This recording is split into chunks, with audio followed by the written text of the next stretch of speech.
Love the smell of that.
there I am. There I am. I apologize to everybody for being a few minutes late. I'm co-chairing the River Run, the Rotary River Run at Gemini Springs this weekend, and we had our last meeting, and I had to get my business out of the way at the Rotary. So y'all, if y'all are runners or walkers and you want to come out and to see a beautiful park and run along the Pat Northey Trail, so come on out, get registered, and we'd love to have you. I'll even introduce y'all. Okay. A special guest of the race. No, it's not going to be on Zoom. No, sorry. All right, we're going to call the meeting to order at 9:05, and I want to extend a warm welcome to everybody that is here and our new members. We will do a roll call, and we're going to ask everybody, not just our new members, but everybody, to just reintroduce themselves. Introduce yourselves if you're new, reintroduce yourselves if you're old, and just give us a few minutes of what you do and why you're here. We'd love to hear that. So can we start the roll call? Pat Northey. Okay, I'm Pat Northey, and I'm here because ECHO is an incredibly important program to me. I was around for the first iteration, and I'm chaired the committee to get it reauthorized, and happy to serve the community and the county in my role here as a District 5 representative. So. Jay Pendergast. I'm here. I guess I'm one of the old ones. I've been on this board for quite a few years. I'm an architect in New Smyrna Beach. I'm a third-generation Floridian. My grandfather moved to Florida in 1896. Wow. So we've seen a lot of changes. I want to say I strongly believe in all four letters of ECHO, and I think we're doing some really good things for our county. Jeffrey Alt. Present. This is my second term for serving as Jeff Brower's appointee on ECHO. I also served on ECHO back in 2011 and 2012. I am and have been an entertainment producer for over 30 years. Grew up and worked in Los Angeles for several years, but I have now called Volusia County my home for close to 28 years. Patricia Drago could not be here today. John Macaluso. Good morning. I'm a 23-year resident of Port Orange. Excuse me, I spent my career as an environmental engineer. Air quality was my specialty. Also served 3 years as chairperson of the Port Orange Environmental Advisory Committee and 2 years as co-chair. And I look forward to working with the county. ECHO has always been something I was interested in from afar, and I look forward to getting involved here. Thank you. Pat Patterson. Here. Don't know who I am by now after 20 years in public office, 10 of it on the county council and 10 years in the Florida House of Representatives, and I'm an insurance agent. And I had long followed for a long time, the ECHO, and a couple of years ago got on the ECHO board, and I'm enjoying it, and was lucky to get reappointed. And staff is sitting there going, thank you. Smiling. So yeah, that's me in a nutshell. Dwight Selby. Good morning, present. I live in Ormond Beach and have for 40 years. I am District 4, appointed by Commissioner Troy Kent. Happy to be here. I wasn't sure when you said new versus old. I feel old at times, so you know. But I'm actually a new appointee and happy to be here. I'm looking forward to it. This is a great program. The citizens have overwhelmingly supported it.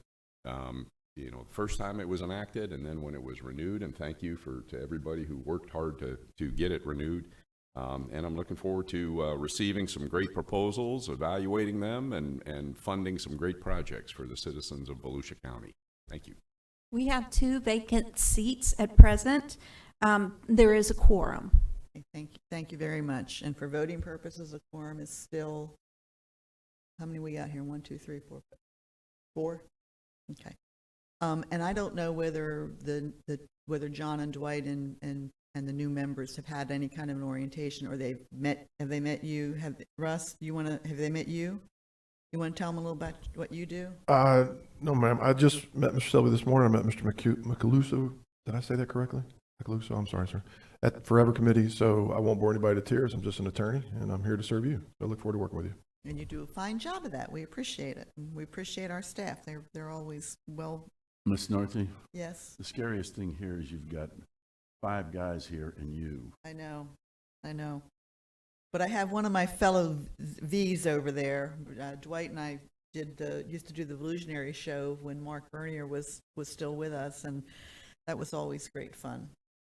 And while we didn't always agree, we were always agreeable. And so I'm excited about the new setup, this new group. I think we're going to be doing great things. Do we have any public participation? No? Okay. So we'll move to the approval of the February 17th, 2023 minutes. Has everybody had an opportunity to read them? And if there are any corrections, please state them. If not, they will be filed as written. All good? Okay. Unfinished business, Echo Guidebook updates, and that, I'm turning that over to you. Yes. So the guidebook updates, you can see that we have brought them to the committee twice previously. They have been approved. I included those for the new members to see what we've already approved, and we'll recommend to the council.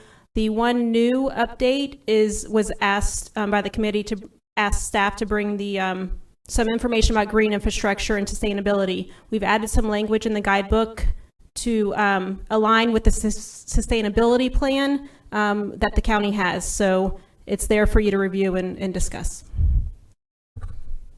Are there any questions on the guidebook for staff? Dwight? Madam Chairman, yes, I have a question. It's regarding the restrictive covenants. Paragraph 3. It's on page, well, I'm looking at page 91. I'm looking at the book that you gave me. But it's about the formula in the event that, that a project discontinues. And maybe you can, we don't have to necessarily do this right now, but that the violation occur 3B in the restrictive covenants. After the effective period, the county shall be entitled to return the entire grant amount less the quotient divided by 2. Blah, blah, blah, blah, blah, blah. I was getting dizzy trying to figure out what that formula is. So I guess if you could just email me, you know, what the actual formula is, that would be very helpful. Certainly, and I can also send us an example of how it would be calculated. That'd be great. So, okay. Terrific. Thank you. And just as a general rule, the general rule is that up until the half-life, so up until 10 years remain, you basically owe the full amount. And then after the half-life, if I remember correctly, then there's a percentage it decreases at that point. Right. Makes sense. Thank you. Okay, other comments or questions? Kendra, maybe if you would just go over the couple changes that we made just for the new members so that make them comfortable with this guidebook. Okay, so we can start with the one, well, I just explained the one for today's that will need a motion and a vote. The previous ones, we, page 6, we included some language. We had a joint meeting with the Historic Preservation Board, and from that meeting came some good information of what could help Echo and help historic projects. It's one of our categories that's one of the lowest.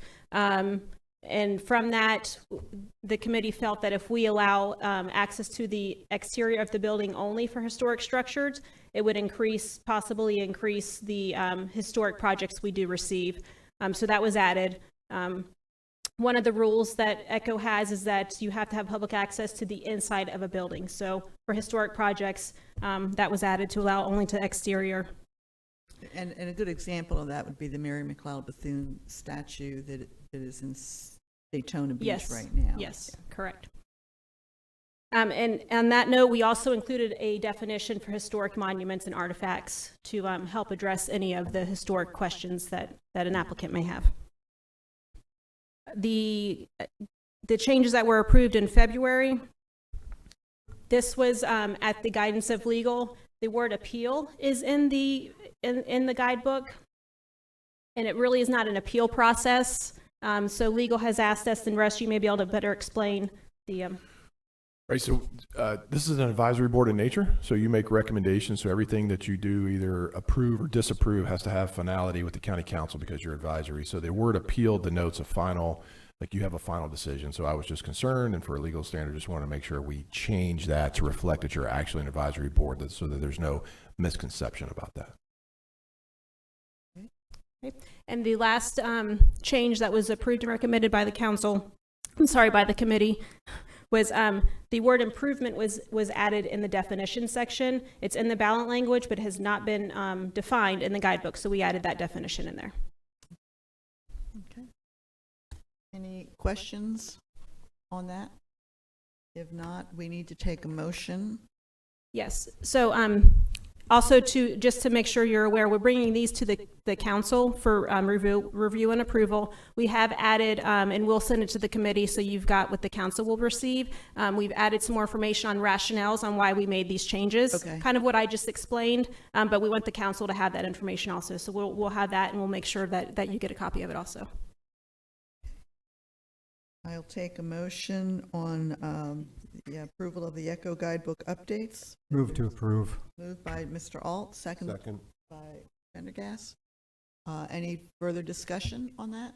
Are you coming down to talk? You have, before we vote, do you want to say something, Mr. Brown? No, ma'am, I'm here for the next one. Oh, okay, all right, okay, well, you look so official standing down there, Russ. All right, all those in favor say aye. Aye. Any opposed?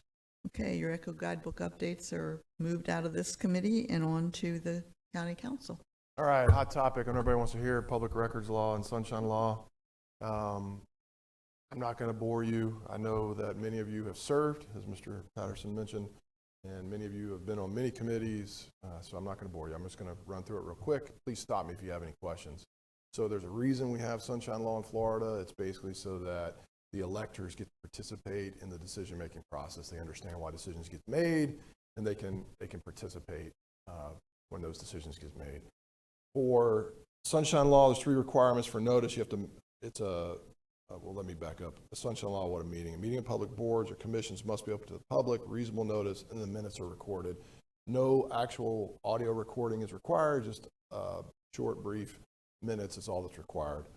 What is a meeting? It's essentially any gathering where 2 or more members of a board are together. So it can be in person, it can also be electronic. So be careful of that. When you're texting one another, you're talking to one another. It should be in an open meeting about anything that's going to come before you for a decision. We talked about why. What are the types of discussions that are covered? Email, text messages, phones. We live in an electronic era nowadays, so anything basically can be in discussion. Be careful of that.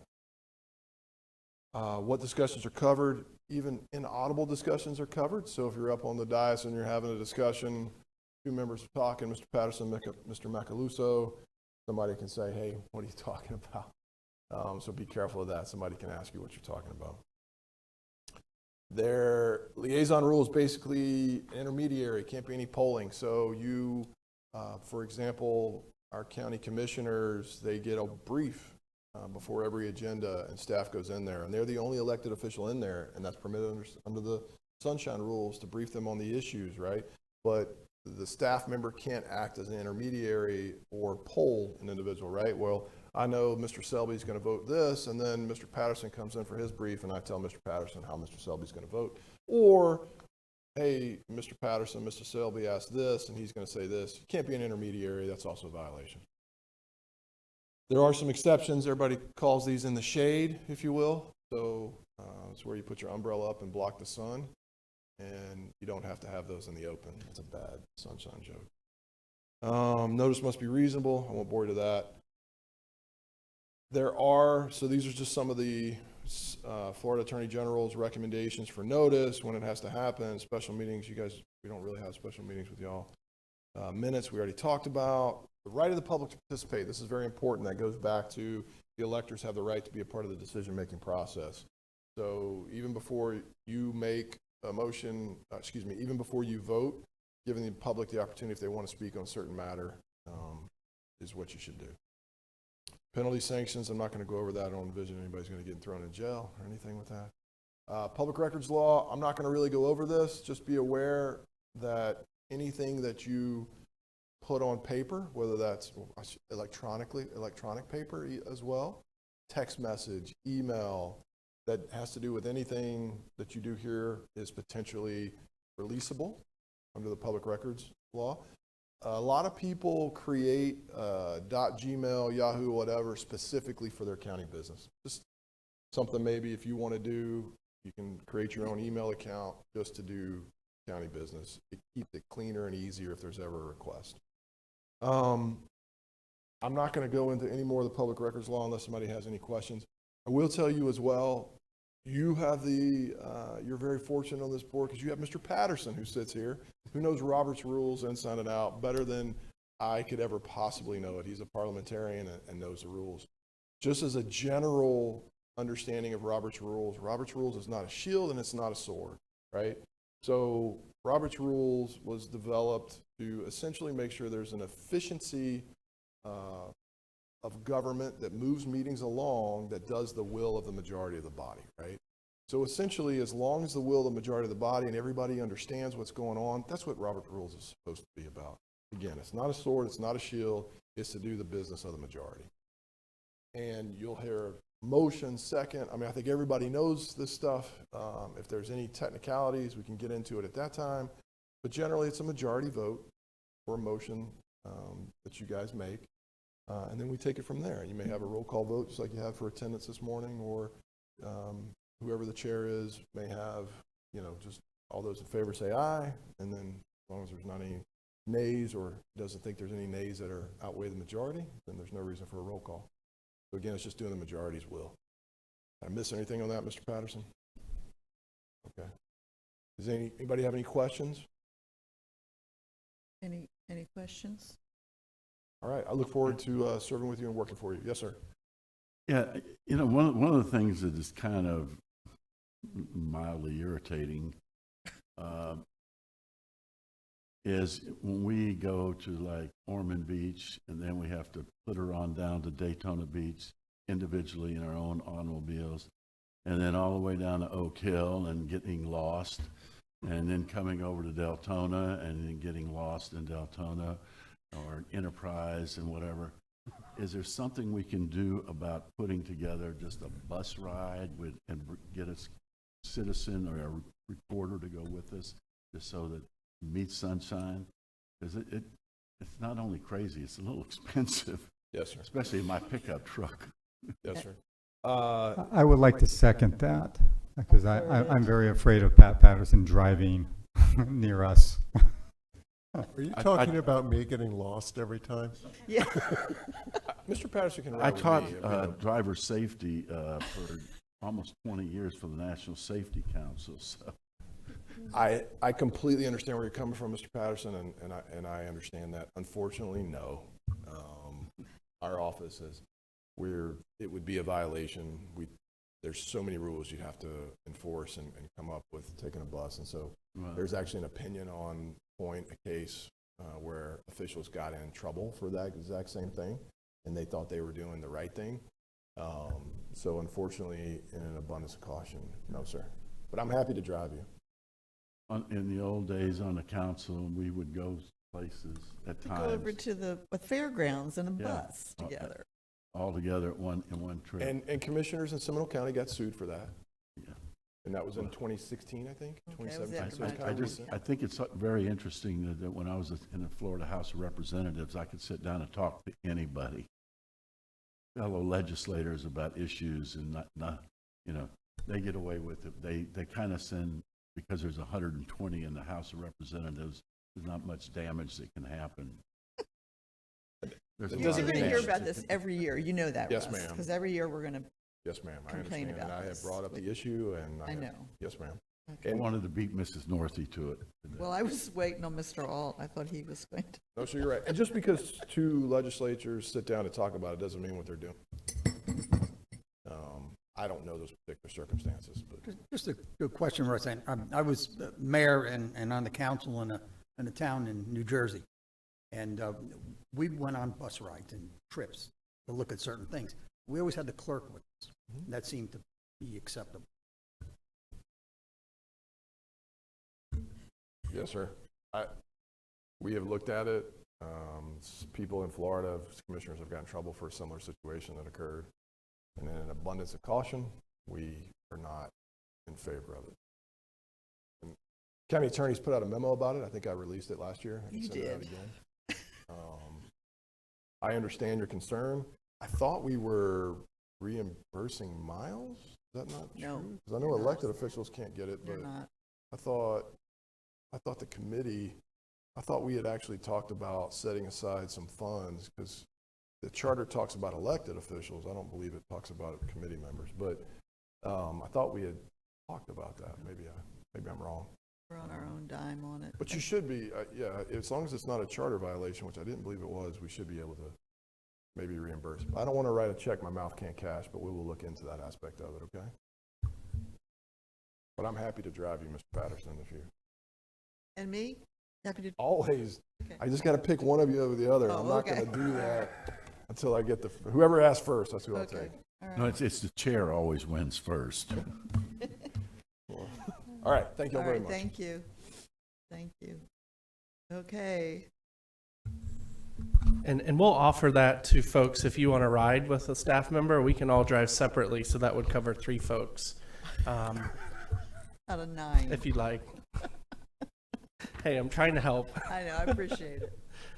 So we're going to go over quickly. We've sat down with Mr. Selby and Mr. Macaluso and went through these items, but just in a public forum, we think it's important to go through so the public knows as well, and we're all on the same page. So as you know, the ECHO program was reauthorized by 20 more percentage points, almost 17, I believe, so 56 in our first round in 2072 in our second round. And what we do is provide funding on a matching basis for the acquisition, restoration, construction, and/or improvement of environmental, cultural, historic, and outdoor recreation purposes. There's 2 pathways for funding in the ECHO program when it was put on the ballot. One is through the Grants and Aid program, which the county council administers through their policies, which you make recommendations on. And the second pathway that was established with that resolution that put it on the ballot language is the direct county expenditure, which we've briefed both of our new members on, and you are intimately familiar with.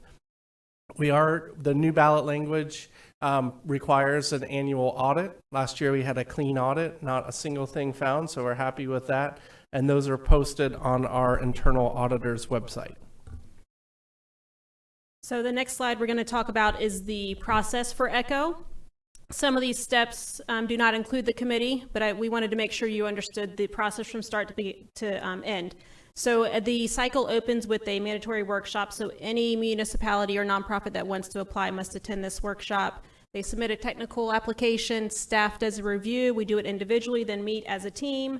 We go through a checklist, and we provide feedback to the applicant to help them improve their application. They then submit a final application, which is then reviewed once again by staff. We do give a summary to the applicant, but they are not allowed to make changes after they submit their final application.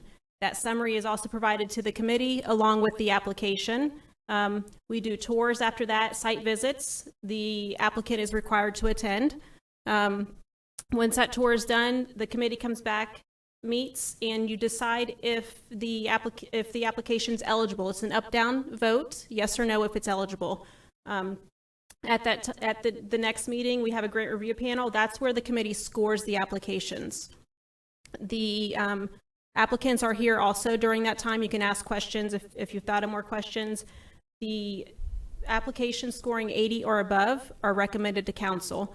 High and low score are dropped and then averaged. And then it goes to council for review and approval or denial. So. And so typically this takes place from September to February, the grant cycle.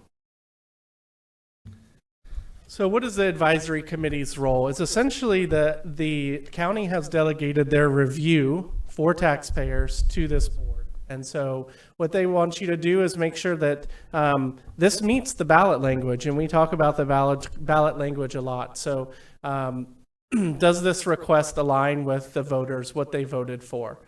Also make recommendations. As Russ said, this is an advisory, so everything that we, advisory council, so everything we bring to the council's in the form of a recommendation, and then periodically review the criteria and procedures. As you can see this morning, we've made some changes based on what we've experienced over the past few years that are being recommended to the county council to improve that guidebook.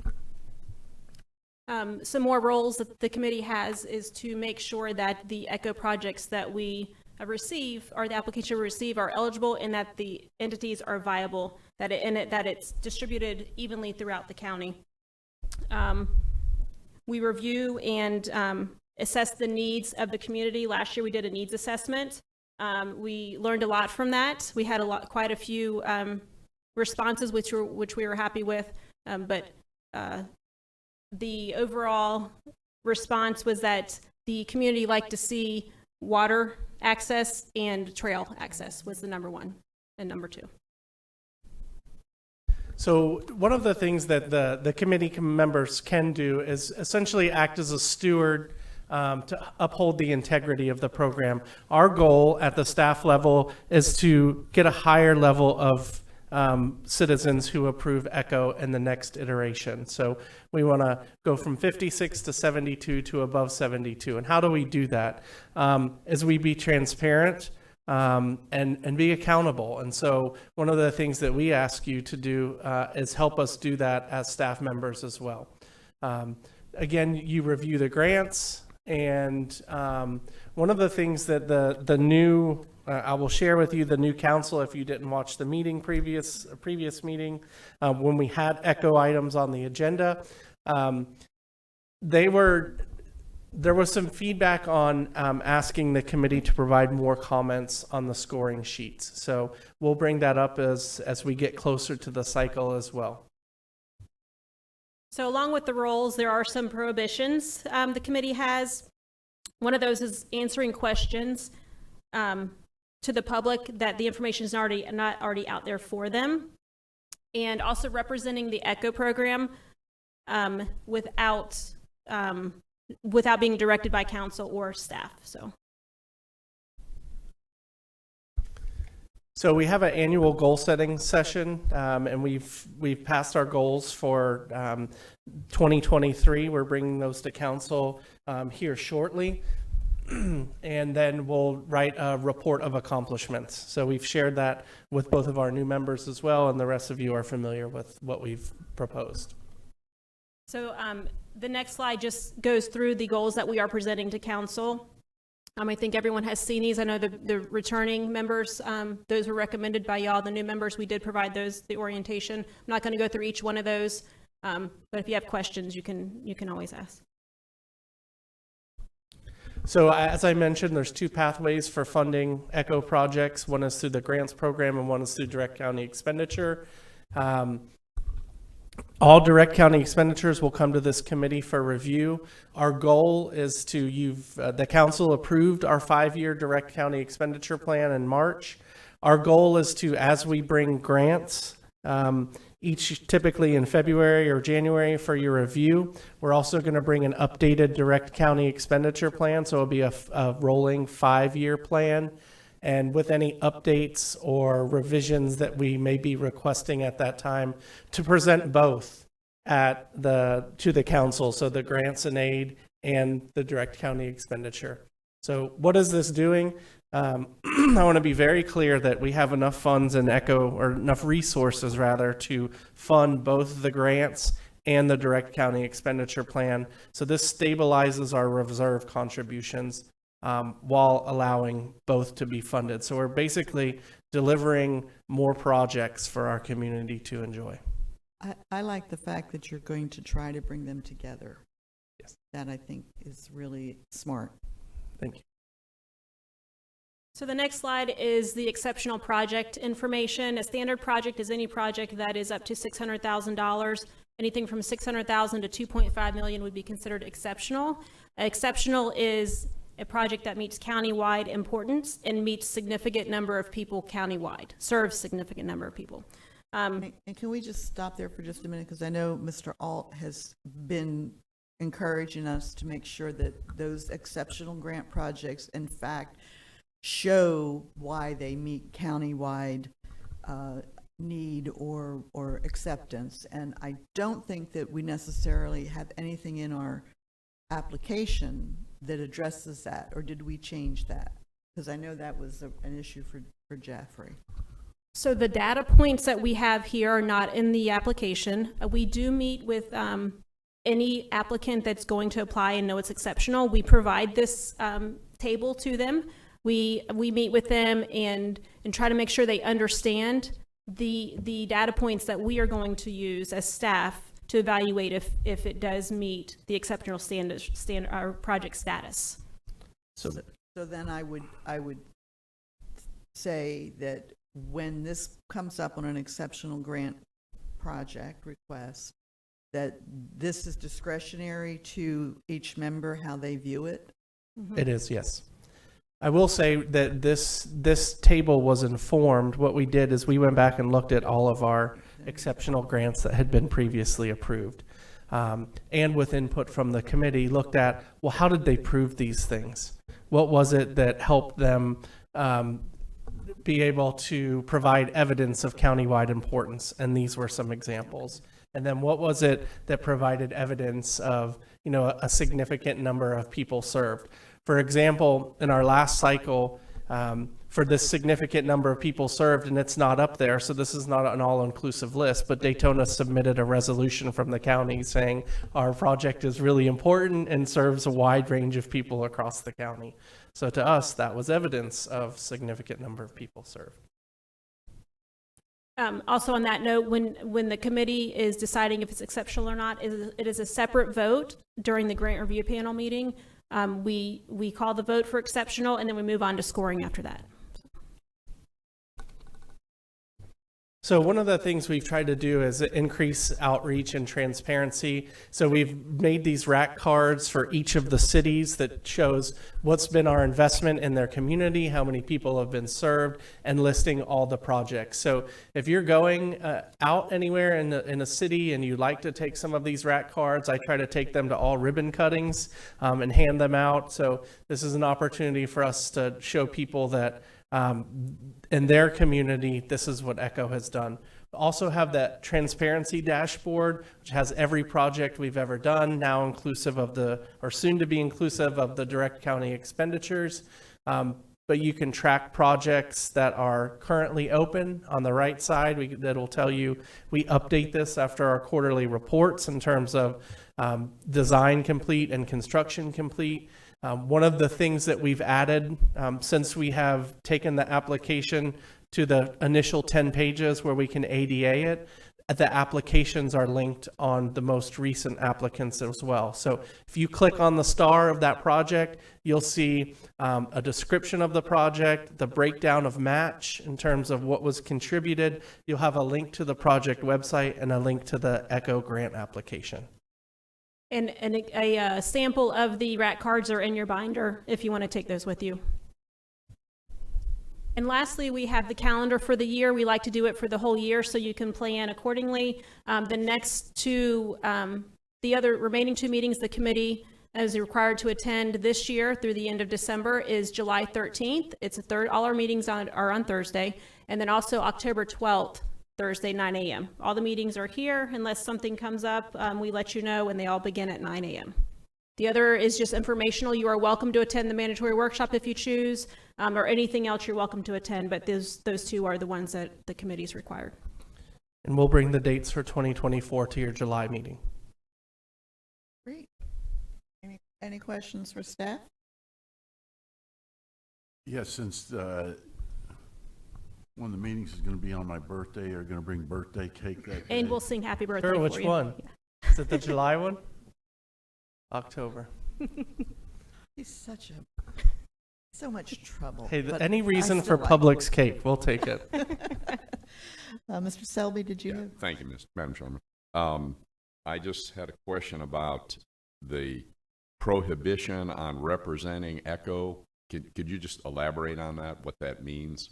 I mean, if I'm at a Rotary Club or something, if somebody invites me to speak about Echo at a Rotary Club, is that prohibited, or is that permitted, or how's that work? It would be prohibited. So you could ask staff to come, invite staff to come. Perfect. Yeah, and we'd be happy to. I do the Rotary tour every year, so He does a good job on it too, and those cards, they were really appreciated, those cards about what had been done in Echo and my communities, so, yeah, he does a good job, invite him. So I'll look to legal as well, but so you can't represent the program. Of course, you're an advisory member and you can share information that's public, but you cannot represent the program in a public forum like that. So that we brings ask that me to, staff. thank you for raising that, Dwight, because that brings me to a question then. I was at a Deltona City Commission meeting and was asked to just speak in public participation about Rotary, about Echo, and I stood up and spoke about Echo and in generalities. Was that prohibited? I mean, would that be prohibited? Because after that, the city manager kept referencing Mrs. Northy's comments on Echo, and it was making me nervous. So I think it's a fine line, right? Like if you're out there, I don't necessarily think that if you're not saying that this is holding yourself out to be the end all be all for No, Echo. I was just asked by the mayor versus, to and the ability to come to the kind mic. of, you as a majority decide the direction of Echo and make that recommendation to council, as opposed to one person's ability to say, this is what I say and this is what I do. So I understand you get in those situations, and sure, I mean, I don't think there's anything wrong with mentioning what the program is. If you get called to be a speaker, I think it's a little bit different. If you're 3 minutes of public participation, I think that's a little bit of a gray area. And as always, as Brad said, we're just here to help. We can always come to those meetings, those situations, if given a heads up. Being asked to speak publicly about Echo for 3 minutes at a public comment period during a city commission meeting, it's a bit of a gray area, but I don't think you did anything necessarily wrong. Well, then that also leads me to another question. Oftentimes, and I don't know about the other members, when they've been out in the community, people know that you are an Echo member, and they'll ask questions about it, one-on-one, or they'll say, I have this project, I'd like to, they don't use the word pitch, but that's what they want to do. They want to pitch a project. And I have, in the past, tried to be very transparent and refer them for direction to the staff. However, there have been people who have said, I'd really like you to talk to me about this project. So is that also prohibited? No, I don't believe so. Okay. You are, did I step on you? No. So you are ambassadors to the program is the way I look at you, right? Like you're the face of the program. People are going to know you in the community. There's a reason you're on the committees. They're going to want to talk to you, much like an elected official, as many of you have been. The public wants to come. They want to talk to you. Our elected officials, as many of you in those previous capacities had, meet with people that are promoting their development, their ideas, their projects individually beforehand. I would just ask, these are not quasi-judicial hearings, so you don't have to necessarily disclose ex parte communications. But I always think it's a good practice to say, hey, I have had a conversation with City X, Nonprofit X, Gumpty Squat, whatever, about this, but I'm looking at the total project and I'll base my decision on that. But people are going to want to, just naturally, it's in our human nature, lobby for their position. And so I don't think there's anything wrong in your capacity as an ambassador to listen to people. But if there are questions that are more administrative in nature, process, dollar amounts, evidence needed, those are the things that need to go to staff. Okay. Mr. All? Yeah, thank you for that explanation, because I do get asked quite often, I think we all do, if people know we're on the ECHO board. And I always try and direct them to staff.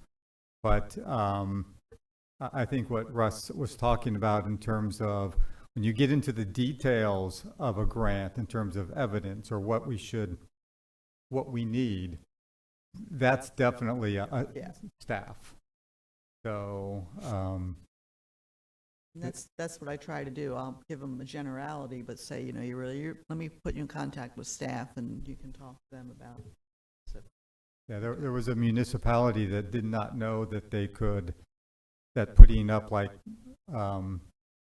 lights at their ball fields is part of ECHO, and we have funded that. So I said, you know, we have funded many of those before.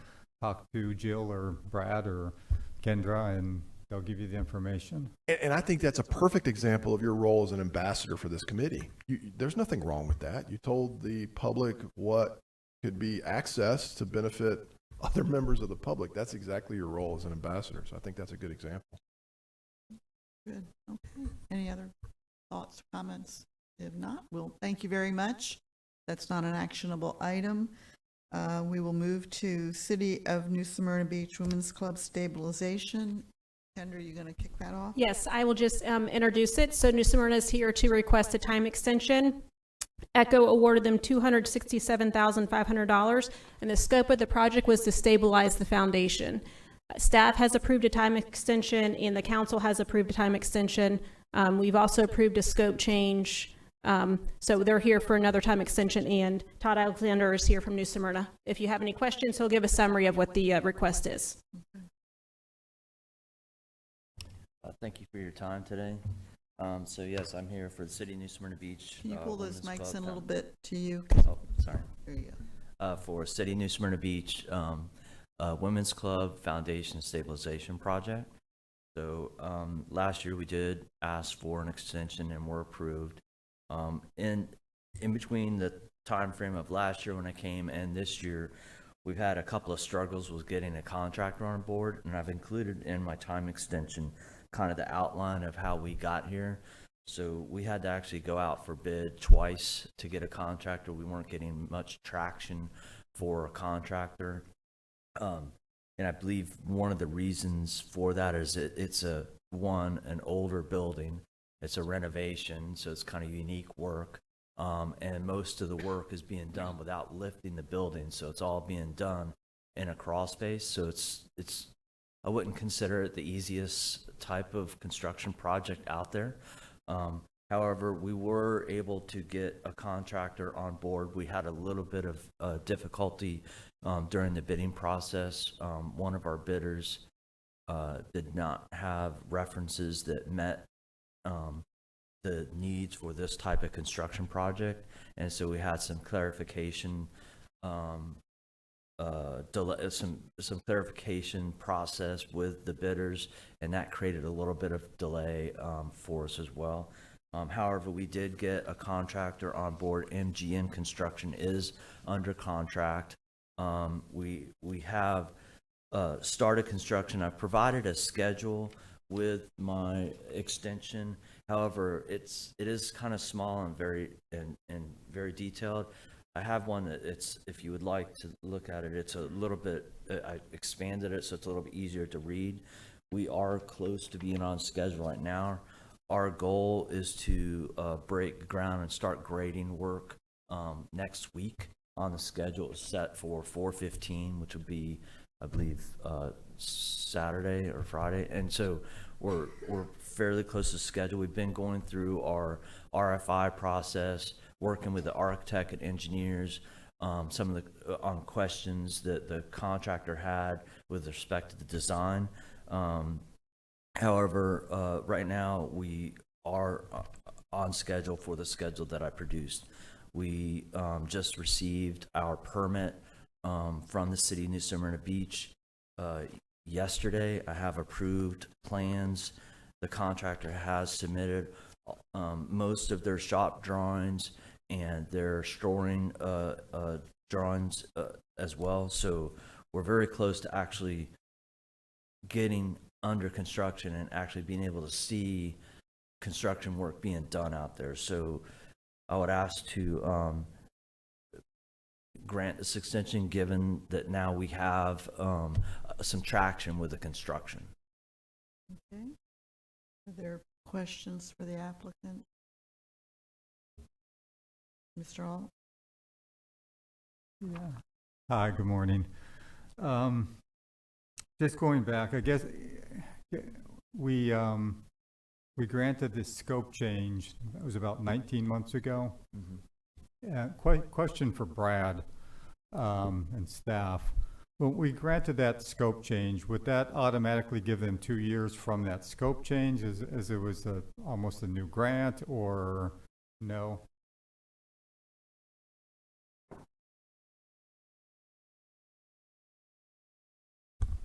No, the time still stays the same. The project time it doesn't affect, the scope change does not change the time period. Okay.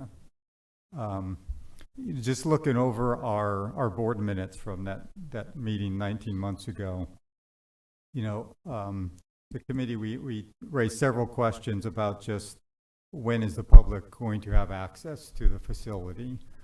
And, looking at your new timeline, when you say final inspection, November 2023, are you confident that, now is that going to be the entire building, or is that just pertaining to our scope? So the current scope includes a new air conditioning system. The plan is to have the building opened up after this project, we're calling this phase 1, which is foundation, and there'll be hopefully a second phase that will address items that are above the foundation, windows, exterior facade, and final roofing. This phase includes trying to repair the roof that has some damage to make sure it's dried in so that we can't, and also includes installing an HVAC system. And there are some components within the interior of the building that will need to be safed up and cleaned up, but we're trying not to expend too much budget on making it perfect for this phase. Hopefully the second phase will address more aesthetic components within the building and exterior of the building. The goal is to have it open after this phase, though, and we do have components within this phase to allow that to occur. Okay. Does anybody else have any? Yeah. Did this building sustain hurricane damage? Yes, it did. We had the roof itself is a combination of shingle and flat built up roof. Some of the shingles are very old. The ridge cap shingles were peeled off. We did sustain some water damage interior to the building.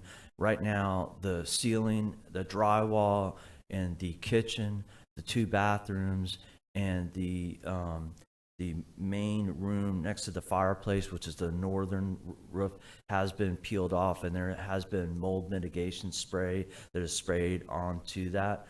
I have not addressed that with any new scope items as of yet, but that did happen during Hurricane Ian, and we had our insurance company come in and mitigate some of that. But the goal is to try to address that prior to getting someone in, So, or allowing public in. Yeah. yeah, I'm just going to say it. It's been suggested to me that the building is beyond repair. I'm sorry, I It's didn't. been suggested to me that the building is beyond repair. Can you comment on that? Well, right now, one of our first steps in the construction process is going to be to go around and start to cut away all the stucco around the bottom portion of the building. That will give us a lot of information as far as what the condition of the overall building is. My understanding is the beams around exterior are very old timber and in very good shape. And they're,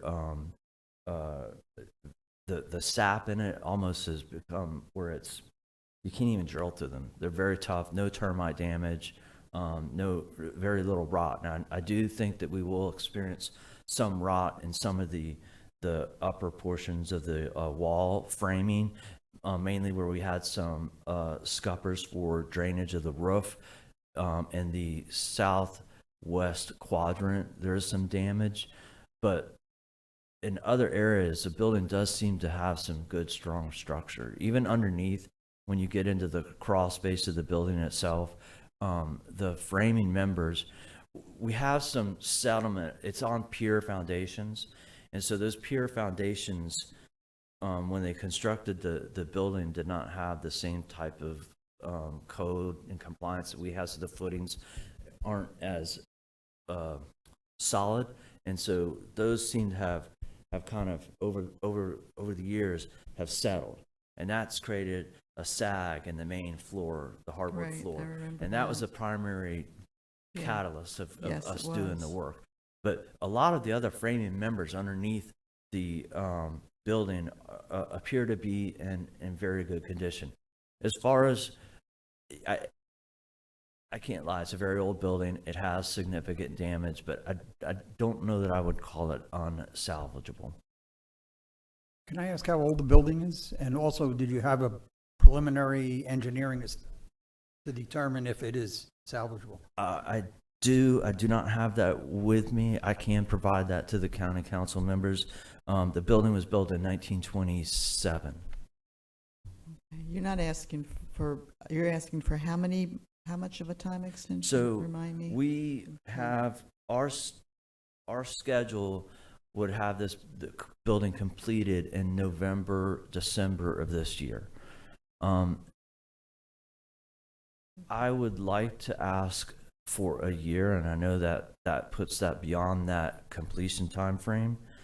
And I haven't had any information that would state that we'd have delay in product. But right now, with the construction industry, delivery time on construction materials and equipment seems to be, it's hitting us on all of our projects. We're hearing that from others, and I Yeah. don't dispute that. My Yeah. concern is really the project itself, whether it is just a doable project and whether we're just Understood. throwing good money after bad. I'm being very honest here, so. I I would like to ask staff, when we had unprecedented weather this year between the hurricanes, and there was a lot of flooding in a lot of areas. Do we do anything from the perspective of ECHO, of a review? We've never had to do that before, but is that something we should be doing, looking at our projects and seeing just what the impact of storms have been to them? Or would we ask the cities or the representatives to do that and provide some kind of a report? Because I'm really not hearing good things about this building. Yes, so we do rely on the applicants or the grantees to provide us information if there's a delay in their project due to flooding or storm damage or anything like that. It is their responsibility to reach out to staff to let us know there's a change or a delay in their project. Okay. So do you still have the state grant for $600,000 for this? yes, sir, I do. Okay, and are you spending that? Have you spent that, or do you still have that in the bank? So we are just now getting our first payout request from the contractor. He is just now starting. So that we have not spent any, this month we'll have our first pay to the contractor for the construction work on the project. So that they're forwarding you 25% of from the state, or? Reimbursement, yeah. Okay. My comments 19 months ago was I wanted to make sure that the city was 100% committed to completing the renovation. And one of the other committee members asked if between, the $600,000 from the state and was it $600,000 from? So our contract for From ECHO? our contract for construction, it was 600 from the state, 267 match, and our current budget is 1.1 million, 1.18 million. 1.128 million, I'm sorry.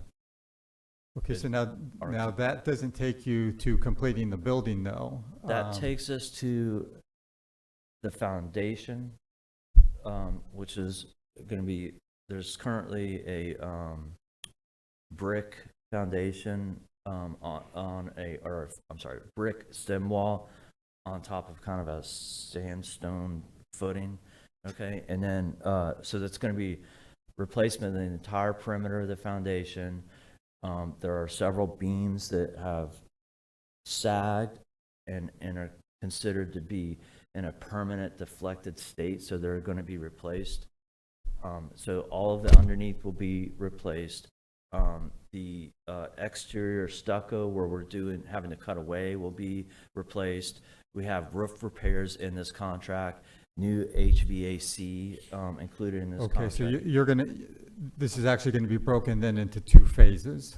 Our You goal are gonna is need to another have, phase to this phase would be just the foundation, the roof, the HVAC, and additional interior and exterior components to safe it up and at least keep it from deteriorating anymore. And then a second phase that we will try to address the exterior aesthetic and structural components if needed. So the original grant that we did make a scope change to took us all the way through total completion. It did. And then we changed that, and one of our concerns was, originally, the original grant was to finish the building, open to the public, and now we're still not going to be near that. And last time I asked, how committed is the city to finishing this building? Do we have any documentation that says we're going to finish this? Like a resolution from the commission that maybe endorses the continuation of the building correction? I can ask for that. You don't have that today? I don't though. have that today, no, ma'am. Okay, other questions, comments? Just one quick one. At what point does this get open to the public through this whole process? If we can stay on track, which that is our goal, so it would be probably beginning 2024. So our schedule takes us to November of 2023 this year. So shy of any other delays in equipment or material, stuff like that. That's our goal, would be 2024. I have a question for staff, and I don't know how we would, or maybe legal. Is there a way to tentatively approve this based on them coming back, or because I know we don't have a meeting until July, but is there some way? I have some concerns about the building itself and would like some comment from the elected officials that they in fact are committed to finishing the building and opening it, because I seriously have not heard good things about the scope right now for the building. Not anything you've presented, but the building Understood. itself, Understood. and that it has sustained quite a bit of hurricane damage. So. The only damage that we have in there was the ceiling, which was more of a drywall, or I wouldn't even call it a drywall. It was an older form of. Anyways, Yeah, I the thought you ceiling. said you had mold. What's that, ma'am? I thought you said you had mold. We had water damage. Right. And in order to mitigate the mold, our insurance company came in and sprayed a mold mitigation spray throughout the entire attic when they opened up those sections where we had that drywall damage. So now there's no ceiling on the bottom cord of the trusses within the kitchen, the common room that has the fireplace to the north, and then the 2 bathrooms. Okay. And I probably should have brought pictures of that, but I'd be happy to both bring pictures. My plan was to provide pictures as we go through these steps, because I understand that y'all see a risk in this building. But I can additionally provide pictures of the underneath of the building, showing the beams, the most damaged areas, the areas that aren't as damaged, to try to be as transparent as possible and hopefully give y'all a little bit more information that I think you're looking for. But they need an extension today to continue, is that So- the issue? Not Yes, before their next meeting, their timeline will expire. July 2nd is their timeline expiration. Now, certainly, if the committee desires, you can do a tentative approval and ask them to include a resolution from the city with what we bring to council, if that's the desire of the committee. Okay, other questions or comments? If not, I'll entertain a motion. Either Just a comment, or deny. Pat. Just a comment. I know, I can't remember if it was this, but we've heard extensions for several projects in the past, and it comes down to that fine line of it's deviated so far from the original grant that we want them to Yeah. apply for a new grant. And I don't know if we can ask for that under the emergency stabilization grant, so they don't have to wait till next cycle. So they could get all the information together, get the resolution together, the pictures I'm looking at are from 5 years ago now, 4 years ago. And it's, that's my uneasiness with this. I hadn't thought about that emergency stabilization. grant. Mr. Pendergast, you've been very quiet. Do you have a conflict on this one? No, I don't have a conflict, just- but I did want to comment that the building, I always have a soft spot for historic buildings. I do too. And it is really an important kind of piece of the fabric of the community. In fact, last night my wife said, well, maybe they should just knock it down. And I said, well, what is going to go back there that's going to be better? And, so it's like, it's one of these things, you're halfway in and you're halfway out. I would like to see the building restored and repaired. And I do think it has a valuable use in the community as a meeting center. Again, the delays I find very troubling, but I do understand too that construction has been very difficult. Getting contractors has been very difficult. And since, that's really part of my business every day, I can relate to that. However, this thing has dragged on a very long time. And it's really, I like the idea of having a commitment from the elected officials saying that they are, supported and committed, like, let's get this thing going. It's, we've been talking about renovating the Women's Club for years, many, many, many years. Yeah. So it's really time to, and we're halfway into it. This is the most they've ever had as far as schedules, timelines, contractors on board. So I think they've shown a good, that the word escapes me, but they are trying. Yeah, I don't doubt that at all. This is not about a staff effort at all. It's just about the building itself. And so I appreciate what both of you have said, and you've senior members on this committee. And I'm turning to this side of the room for the newbies to see if they have any comment or questions, or I'll come back over here for a motion, to put together some kind of a motion that would be appropriate, that we can feel comfortable that I like the idea of, we tentatively approve it with a request that city send us a resolution prior to this going to council, that goes to council with a resolution. I listened to council when the ECHO projects, the ECHO extensions were up the last time, this new council. They're tough they're tough guys. They're asking a lot of questions. They're going to ask a lot of questions about this one. So, So if you'd like that in the form of a motion, I can make that motion. okay. When is the official date that the current time? July 2nd.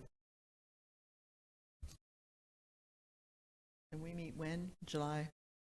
I believe, 13th.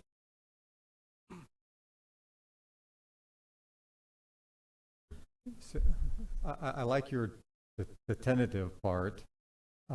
Is there a way that, and I guess this would be for Russ, is there a way to give a temporary extension to get past July, that July 3rd date, and have New Smyrna actually come back to us at our July meeting with, you know, Before it goes to photos and the council? construction documents and all of that stuff too? The only thing I struggle with is you're an advisory board and you're making a recommendation, and then there's the 2-year date I'm hearing is July 2nd is when it expires, and we don't meet again until July 16th. So, what I was hearing is that, a tentative conditional approval is recommended by the board subsequent to the city passing a resolution to support that this will get done. And I guess the negative to that would be if that is the motion of the board and you move forward, and I don't know what timeline we're looking to take this to county council, but the will of the body, I believe, would, if that date is set to take it to county council and the city doesn't pass the resolution, then what I'm gathering is the board's recommendation would be, then it wouldn't be a recommendation Right. for an approval of an extension, right? That would be Yes. the exact, so. It's conditional. I like that word conditional instead of tentative, conditional. So, I don't know if there's a way, because you're making a recommendation. I know, I was thinking about that. I mean, you Just- can always make a recommendation to the council, whatever the will of the body is. If you want to say, a conditional, an extension for 6 months. He's and- asking for a year. I know, but if you want to say, but today is April 13th? 13th. And July 2nd, we don't meet again until July 16th, which is, used to be good at math, 3 months. And so I don't know if you want to say, hey, tentative approval for 4 months, get you to the July 16th date, see if council's willing to do that. And then with the city's resolution, if they get that, then you would extend it for a full year. I don't know. I'm just running up against the fact that. Do we even need to name, 4 months as opposed to 6 months or a year, because it goes to council Right. from here, and council will weigh in on that then. Right. So, So if you just make the motion, then condition, Approval. approval is conditioned upon the city's support of finishing the project, a resolution by the city in support of finishing it's the got to be project, something written and signed. that the staff receives by X date because. What date would be appropriate for you guys? June 1st. June 1st? Can you do it? Okay, June 1st is the maker of the motion. Okay with June 1st? And if that resolution is not received, then the committee's recommendation is to not recommend Right, the extension request. yeah. Madam Chair, Patterson? could you restate the I knew motion? you were going to. Okay. There's been a lot of stuff thrown around Conditional here. that we grant approval for the extension conditioned on the city commission providing a letter, or a resolution of support that of their commitment to completing the building, the completing the building, not just this particular phase, but completing the building. Is that what, Both phases, what you're looking for. phase 1 and 2? Yes, ma'am. Okay, is that To staff by June 1st. staff by June 1st? If not received by staff by June 1st, then the committee's recommendation is for non-approval to the council. Okay, we good on that? Mr. Patterson, you're the Roberts Rules guy.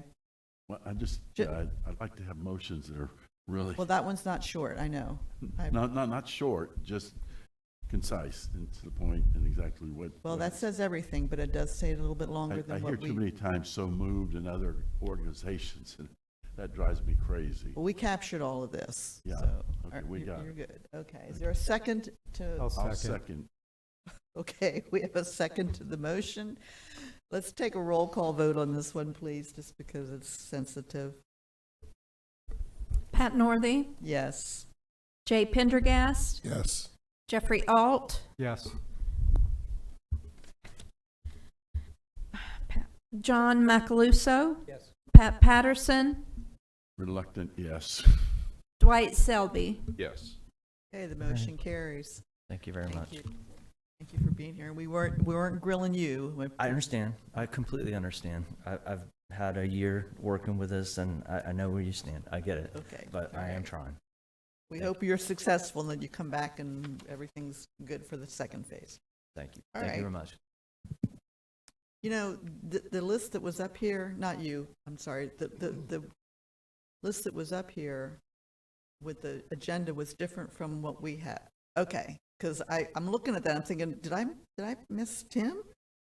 We're getting the, okay, so the next one is City of Deltona, correct? Yes, ma'am, yes. So the next item we have on the agenda is a time extension request from the City of Deltona for Fort Smith Blue Heron Park. The ECHO awarded them $220,000, and it was to expand the trail, add some benches, bike racks, and the boardwalk. So City of Deltona, Phyllis Wallace is here to give a summary and answer any questions. Good morning. Good morning. Well, I cannot compare our project in Deltona to the colleague from New Smyrna with the building. The boardwalks are completed. We got that done last year. Unfortunately, some upstream off-site development, stormwater issues adversely impacted Blue Heron Park. The hurricane didn't help, and only till yesterday, I think we are at that point where we can get some of the connection points between the boardwalks themselves, the physical wooden boardwalks with the pathways. We can get some of those installed. It's dried up enough out there. We also have the opportunity, I think, to install the benches now, and also all the signage we can get up there. Some of the pathways are still under, where they're supposed to be laid out, are still underwater, and until that water recedes, we are kind of at a standstill. Working with the development to the south of us that had some severe adverse impacts during Hurricane Ian. They had a blowout of unprecedented conditions I had never seen. Flooded the entire park, flooded the roadways, and we are, like I said, we're just now receding from that, where I think we can go in and get a good amount of this project completed. I just don't have the commitment that it's going to recede enough where some of the pathways can be installed. I'll ask some questions. Yes, ma'am. I drove it the other day, and I was incredibly disappointed in what we have done down there. The boardwalks are not connected, and that's what I understood that we were trying to do, and that hasn't happened.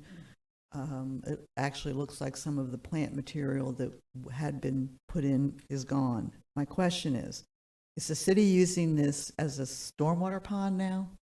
Is that what it has become, a stormwater pond, and for runoff from surrounding development?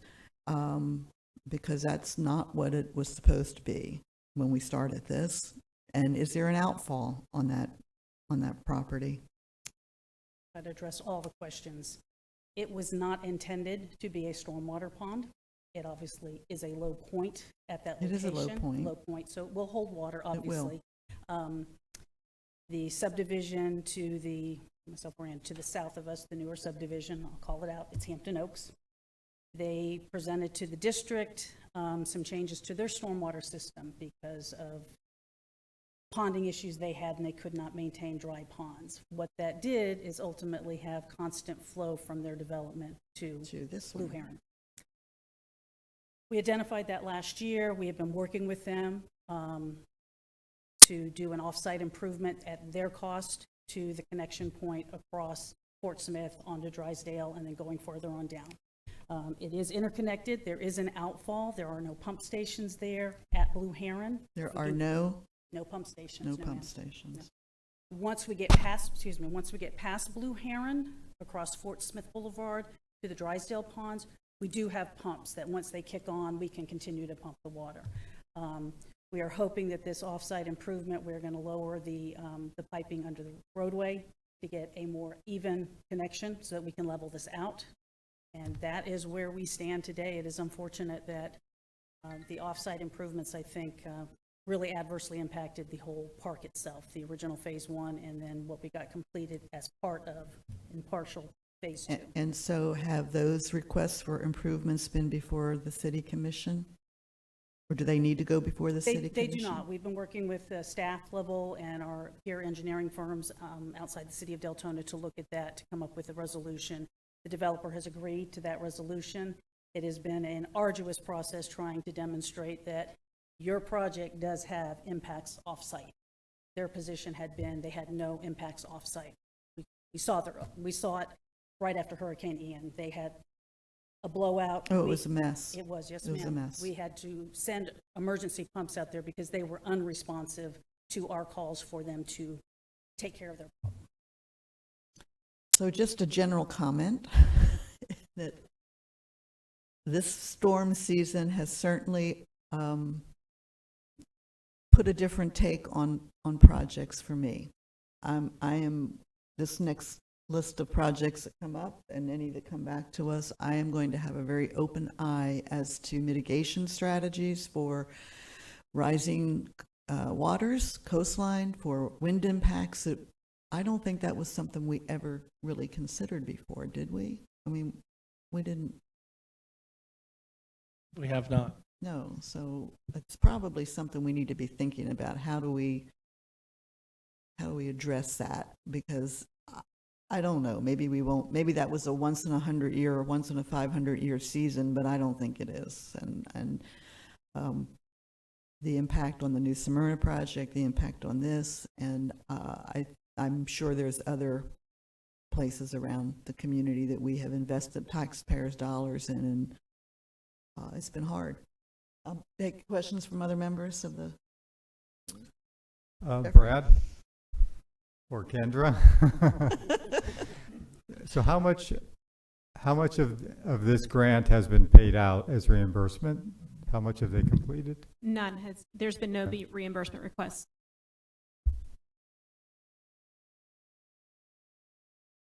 Other questions? Chairperson mentioned the boardwalks were not connected. Being the new member, were they supposed to be connected? They would be connected by walking paths of mulch material, and because that area became flooded, and part of these the wooden boardwalks were actually underwater for a substantial amount of time as well. We couldn't put them in there. Some of the areas have dried up and have receded, and so I walked the property yesterday, looked upstream and downstream. So I think some of those we can implement. Maybe we can implement them temporarily, not in their exact location, so we can get that active participation out at the park. It is, folks are visiting the park. The dry areas, people do use it. We have a lot of fishing going on. Wildlife has returned to that area. We've had calls. I didn't see a bird. There are. I've seen them. We've had calls for the Florida Fish and Wildlife to come out and capture a few gators as well. Yeah, well, that's in a bunch of the lakes in Deltona this time. So it has receded tremendously just in the last probably 6 weeks. The last time I was out there, if you didn't have boots on or waders on, you were going to get stuck trying to get to the actual physical wooden boardwalks.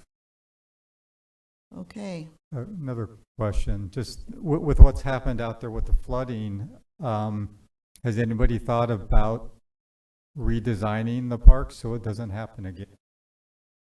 You know, if you don't have access now because of flooding, after you put in some of these boardwalks, are they going to flood the next time we have a hurricane through here? I would say that if we are impacted, as we were by Ian in Volusia County, countywide, city of Deltona, we estimated in some areas 1,000-year storm event. It was the first time in my career at the city of Deltona that we actually had homes that were flooded. And so, there's certainly an opportunity to revisit this with the improvements that the developer is going to do off-site, and as well as the improvements they have to do on-site that we've directed them to. We are hopeful that any off-site impacts from their development will not adversely impact us in the future. I will tell you, Deltona was underwater. I mean, there were homes on the east side of Deltona that I drove that area and I broke my heart because people's furniture was sitting out. It was devastating. I will also tell you that I have not been particularly impressed with the response from the city leadership on how to take care of this so that it doesn't happen in the future. And that's a problem for me. This is a beautiful lake, but it's being treated as a stormwater pond, and that just is not what we signed up for. If I may too, I would be remiss if I did not mention that when this grant was approved in 2020, the committee was well aware that there were homes previously on this site that were continually flooded. So the city bought this site. They did. As a mediation strategy because those houses were continually flooded. So this will be a reoccurring problem on this site. Well, and that was my comment, listening to Jeffrey's comment is, possibly you need more elevated walkways if it's too swampy to put down mulch 6 months after a storm. Maybe this project should be reevaluated and add more boardwalks so that there are dry walkways past so that people can use these areas. Mr. Patterson? Yeah, well, one of my concerns is, and this is my experience as an insurance agent over the last 44 years, I'm getting reports that this year is going to be worse than last year. So that's where my concern is that, I think you need to be planning for it to be more bigger storms coming in. And you need to do something about that, or we'll be back at this next year, the same problem. So what is it that from a staff perspective, have you all been out there lately and looked at this?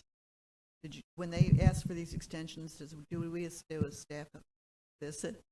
So the pictures I included in the second email I sent, Yes. the pictures were from the beginning of March, from staff. Yeah.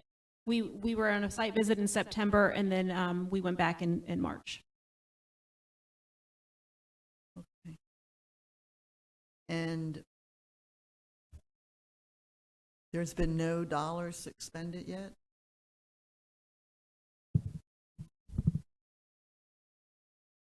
How many dollars have you all expended?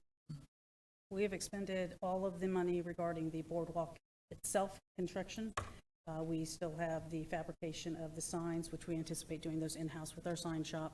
The benches, some trash receptacles. So there's probably another maybe $10,000 that we need to expend out there. But you haven't asked for reimbursement yet? No, as you mentioned about the leadership, there has been a tremendous turmoil in Deltona over the last 12, 18 months. And last year, this got given to me to get it constructed, which is what I did. So I've got to get with our finance people to see if we want to go ahead and submit for reimbursement. Okay, and could you, this is probably off topic, but the time when this one came before us, there were two other parks, lake parks, that were being considered. What is the construction on those? How are they coming? I believe those were withdrawn at the direction of the They were city commission. withdrawn? Okay. All of them? Those, Those I think there other were two? three. There was This three, yeah. This was So the third one, this and was- the other two were withdrawn, if I understand correctly. Okay. And I believe it was the commission's directive that they wanted staff to start looking at more robust projects, if you will, and not have so many smaller projects.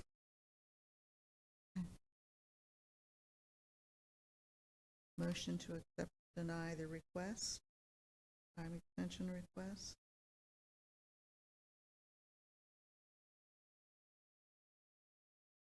I moved to deny the request. Second. And is there comment by staff or by members? I just think Deltona needs to revisit the project and bring it back before we commit Echo dollars to it. This is their second extension, so I think just what's happened this last year, I think there's enough evidence that dictates Deltona really needs to look at this project. Any comments from the applicant? Is there anything you want to add that would, You know, I wish I had more positive stuff. no? You know, It's- I think Deltona's. I understand your position. I live there and I know it's hard. Yep. It's I do hard. too. I live there as well, so, Hard. it's been a struggle, and the storm didn't help. I know, storm messed up every place and just about in Deltona, it was a mess. Did you want to make some comments? Yes, my name is Kimberly Castro. I'm newly appointed. Okay, you need to hi- speak into the mic and, Hello, my name is Kimberly Castro. I am newly hired with the City of Deltona as a project manager, and we've been working with the interagency recovery coordination that's going on through FEMA and such, and having several federal partners meetings on site regarding not only this particular site, but overall our mitigation strategies and improvements that we're looking at. And so we will definitely hope to bring you more of a robust opportunity relative to all of our projects, in addition to some of these eco-related projects. okay. Okay? Thank you. Thank you.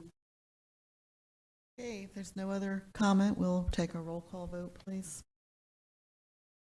Pat Northey, Yes.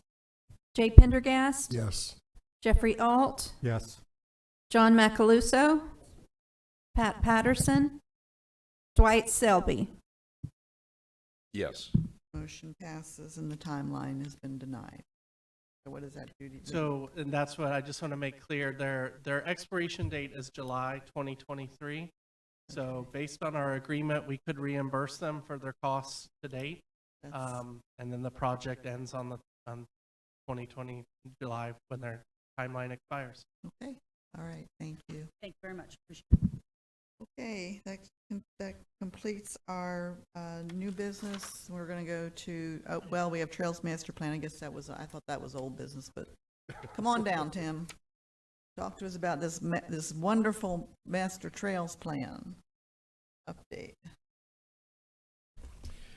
Yes, good morning. I'm Tim Bailey, Volusia County's Parks, Recreation, and Culture Director. Before you today is the summary comments that we received from our, let's see, I believe there was 8 public meetings that we had, and I'll go through those in a second. But I wanted to spend a minute to some of the new members that might not be familiar with Sun Trail, just so there's an understanding of where the majority of our trail development costs are coming from, right? So, ECHO supplies $1.5 million every year to the Trails program, right? We use those dollars to fund the projects that are not eligible for funding through the Sun Trail program. And so, and in that master plan, it identifies where we're spending those dollars. So the Sun Trail program was developed back in 2015-16 timeframe, and we were awarded the funding for the Coast to Coast Trail, which goes from DeBary in Volusia County. It goes from DeBary to the Brevard County line, but statewide it goes from Tampa, St. Petersburg area to Brevard County, Titusville area, over to the National Wildlife Refuge in the ocean. So that was the first priority trail selected by the Office of Greenways and Trails for Sun Trail funding. The second project that was awarded as a priority project was the St. Johns River to Sea Loop, and that goes from St. Augustine west to Putnam, DeLeon Springs area, south to DeBary, east to Brevard County line, and then or to Brevard, right, and then north. Back up to St. Augustine, approximately 260 miles, 250 miles, depending on the alignments. So when I say that we're awarded that, that means that FDOT will program SunTrail dollars on those alignments to complete those gaps, to close those gaps. They're using, those dollars can be spent for acquisition in a non-eminent domain category. If it's an eminent domain, they won't use SunTrail funds to fund those acquired properties. And then it can be used for feasibility studies, identifying alignments, and then it could also be used for construction.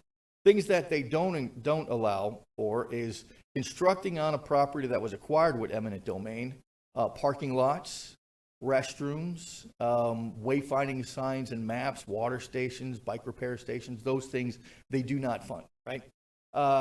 Although they're eligible to fund resurfacing projects, typically we've not seen any resurfacing projects in the 5-year work plan from FDOT. They're focusing on connecting the gaps in the state's priority trail network as opposed to circling back and resurfacing trails. So that's really falling on the local entities, meaning us, to fund the resurfacing projects. And we've used ECHO dollars to do that, specifically on the trail. The oldest trail in the county we had from Lake Monroe to DeBerry Hall was the oldest section. That's been resurfaced last year.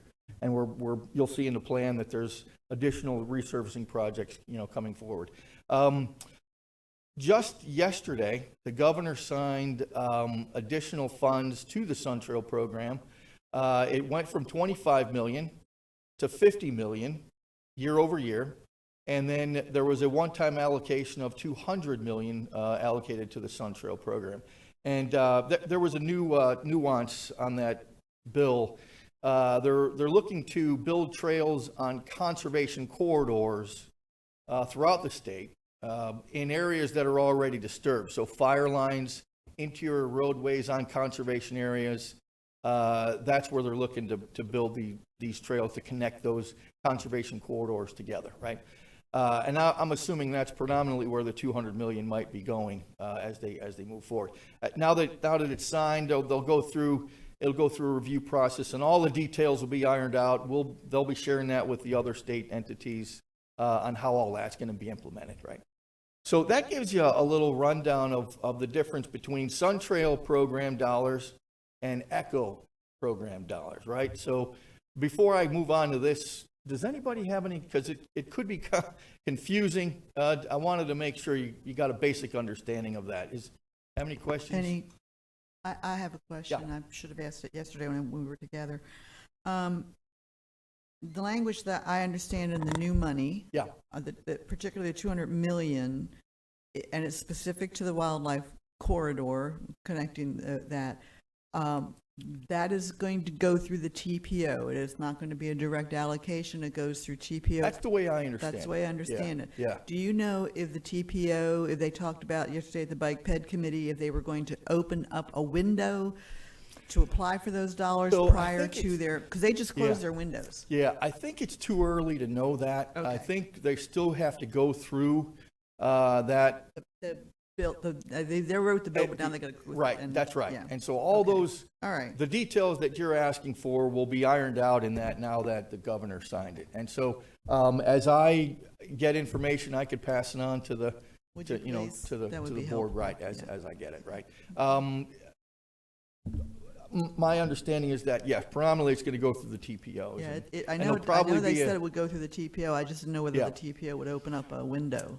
My assumption is yes, because it's a big number. I It's a mean, big $200 number, million and there's gonna be is a lots lot of of money, interest in and I want to be in line, Especially to from try South to Florida. try to do that, right? So, okay, with that, if am I running this? Okay.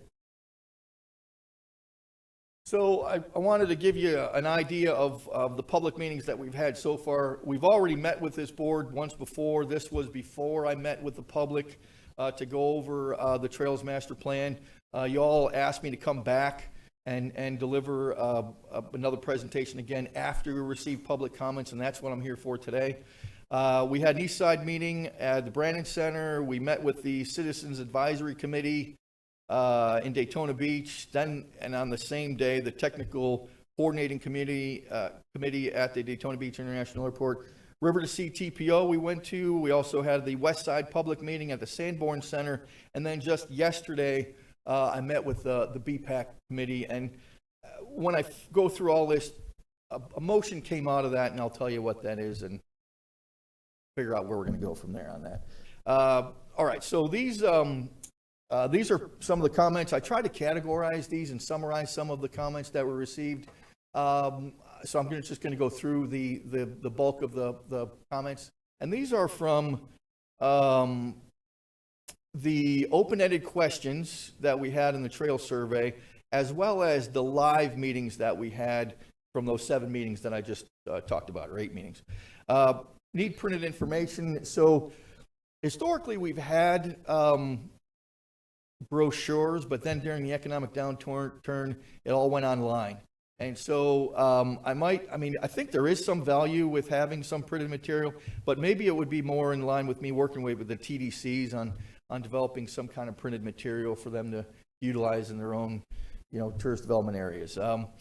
Close the Gaps was probably the most popular response, and New Smyrna and Port Orange came up the most. Not to say that there are other gaps that are also important. I know the gap between Lake Beresford Park and north to Minnesota is also a significant gap, but we're moving forward on that. Alignments are pretty close. Feasibility studies underway. Funding for construction would be the next level. So I think that's moving quick enough. And can you just comment on closing the gaps on the east side is the responsibility of the cities that we don't. So and that did come up. We spent a lot of time on that topic yesterday, which is what the motion was. So right. So when you're looking at the cities, they have got to enter into an agreement, a maintenance agreement with Florida Department of Transportation in order for the Florida Department of Transportation to program in dollars, whether it be a feasibility or construction dollars, for their alignment within the city limits. So in some cities, they've been working with their citizenry. They've identified some, in tandem with FDOT, they've identified some areas. And I'll bring up New Smyrna, for instance, right? So FDOT spent some money on a feasibility study in the city of New Smyrna Beach.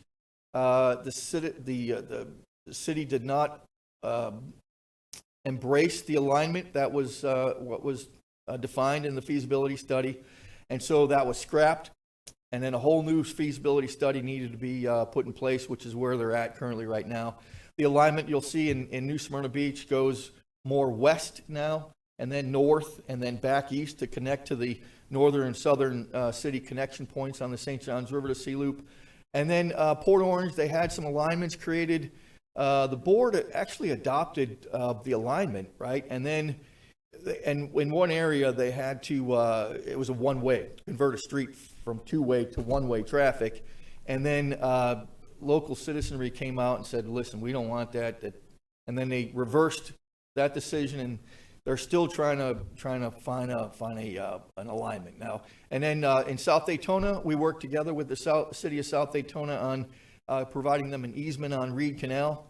Originally, it was dead because they wanted a cantilever over the Reed Canal, and our folks, our maintenance crews, couldn't maintain that canal. So then we had to go back and define a different design.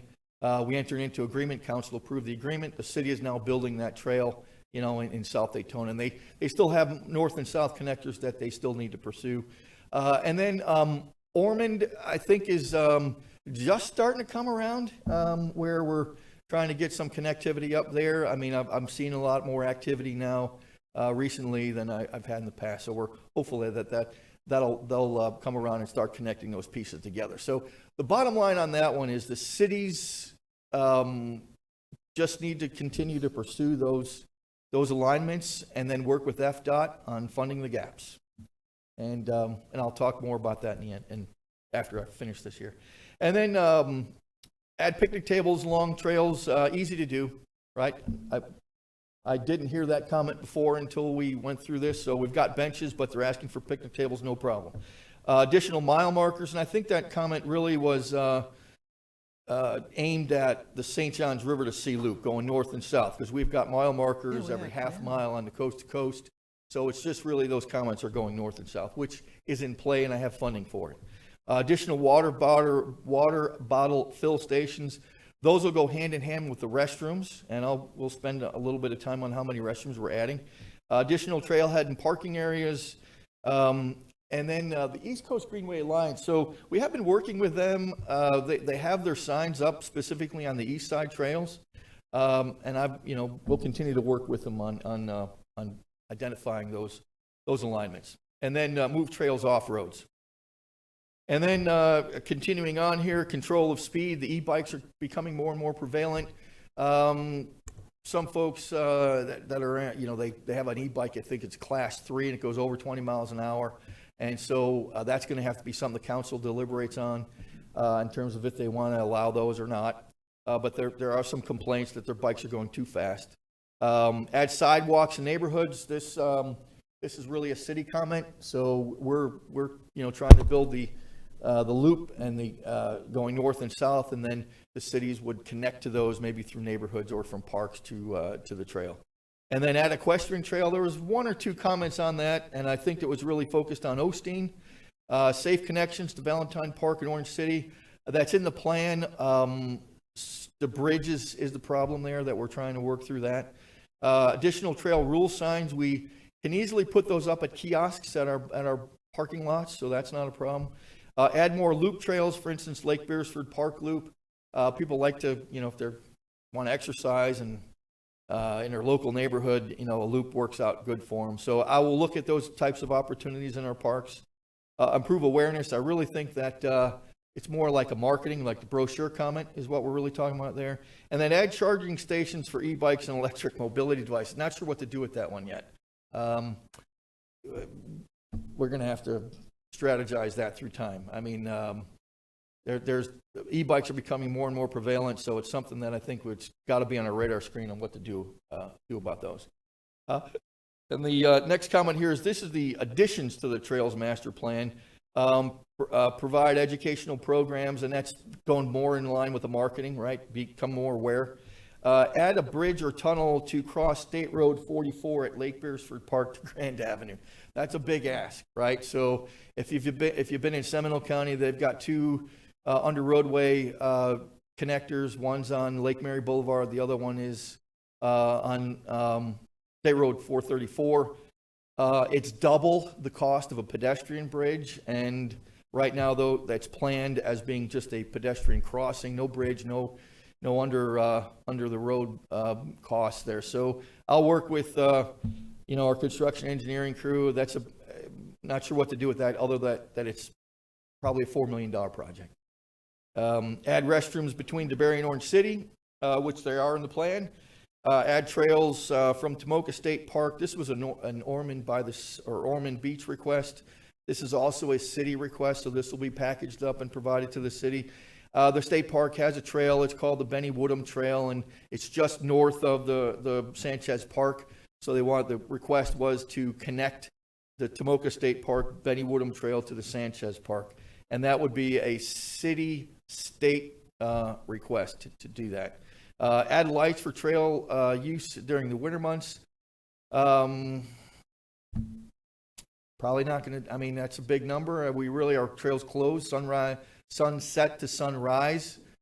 Probably a council action if they wanted to add lights, but I'm thinking that might be something that they're probably, well, I'm not going to speak for them. I don't know what to do with that one besides the policymakers are going to have to decide if they want to do that. Trail connection, Riverwalk to Ormond, also a city request. Repave Willow Run and connect it to Williamson Boulevard, again, package it up for a city request. Connect Port Orange City Center to the St. Johns River to Sea Loop. So the city center is west of the alignment of the St. Johns River to Sea Loop. They're looking to connect that. Also a city request.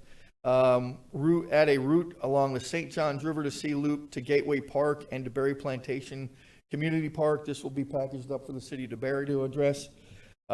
Trail from Jacobs Road to Plymouth to ISB. Also a city request.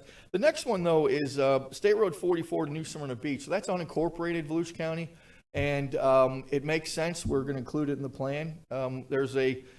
We've met with the city of DeLand. It looks like we're going to be doing a feasibility study from the Sunrail station east to downtown DeLand, and then continuing east to Alabama, which is the city trail alignment going north and south, and then further east towards the fairgrounds or to the agricultural center. And then continuing on along 44 to New Smyrna Beach. So that's currently going to be added to the plan. And then the trail along US 92 to Daytona Beach, also unincorporated Volusia County. So we'll be looking to extend the City of DeLand's trails over to Daytona. I have been working on Daytona with that alignment, and it seems like both are embracing it, so I think we're going to move forward with that. And then Farmington recently provided us with their trail alignment, so that's also incorporated into the plan of what they're planning on doing.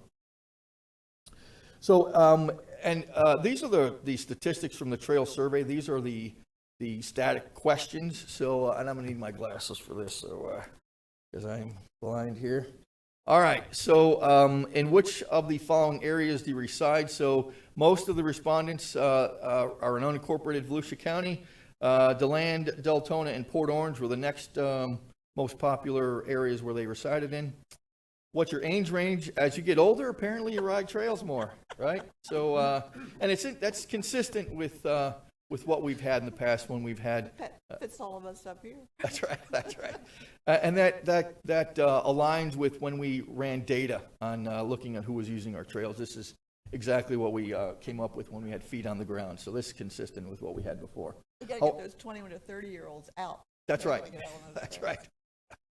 How often you use the trail? It's weekly or monthly was the most popular responses. What categories describe your use of the trail? So recreation and exercise were the top of the heap there. Commuting I think is going to be as we connect things together, especially on the east side, and the Sunrail station in DeLand gets built. I think the commuting will be more of a higher percentage here as you move through time, and all these things get connected as well as shopping. I mostly use the trails for biking and walking were the most popular responses, followed by nature hikes. What is your overall perception of safety of the county's trail system? Overall, overwhelming. It's considered safe. What is your key destinations on the trails? Parks and wilderness areas were the most popular responses. What is your most frequented trail? Spring to Spring Trail was the most frequented trail, and the reason I believe that's the case is it's mostly connected. It's mostly connected. So if you had that same kind of situation on the east side, I think you'd have an equal split here if it was all connected. When you most often use the trails, it's kind of evenly split weekends and weekdays, and that's consistent with our data that we had supplied before. Select any trail amenities you use. So the parking area and the restrooms were the number 1 and 2 spots, and that is also consistent with how we're spending the ECHO dollars in the first years that we're looking at. I think we have 5 new restrooms going in, and there's 2 or 3 parking areas that are going in. So it's consistent with how we're trying to allocate those ECHO dollars. Select any trail amenities you would like more of. So drinking fountains, restrooms, and shade structures were the top 1, 2, and 3. So restrooms, as I mentioned, we've got 4 programmed in. Drinking fountains will all be a part of every restroom that we add. And then shade structures, tougher to do there. I mean, maybe as we add benches, we could add a covered pavilion area in certain areas that makes sense. And then we have right away to do that along the trail. I think it would be used. What is your overall perception of the maintenance of the trail? Overwhelmingly, those 2 boxes where a trail is considered to be maintained. Are you an equestrian rider? Vastly, most respondents were not equestrian riders. Anyway, it's not to say that I think we might have an equestrian opportunity, in Osteen at that Brevard County line. I think we might have an opportunity. Just for clarification, originally on the regional rail trail, there was supposed to be an equestrian component to that. Yep. Going to Brevard. Brevard did theirs. They're Yep. up to the county line, and Yep. we didn't. Yeah, I think that there's an got pulled. opportunity there, yeah. Yeah, And you've got a little background on what all went down there, right? So it's something that we're gonna try to explore. We really do, Yep. in that area especially. Yep, I agree. Do you use the county trailheads to access, or do you use the county's trailhead to access the trails? Meaning, instead of walking from your local, or riding your bike to the trail, do you park? So the vast majority of folks are actually driving from wherever they're coming from to park at the trailheads. What do you typically travel the Volusia County trails? Like this goes hand in hand with the previous, is they're driving instead of walking or biking. Would you access Flagler, Putnam, Lake, and Seminole County trails from Volusia County's trails? Overwhelmingly, yes. Would you use the trail system to reach Sunrail stations? So around, I think it was 40 some odd % was yes. And I think as you build this station here, I think that'll be more heavily weighted towards the yes. Which describes your perspective on safety while using the existing trails.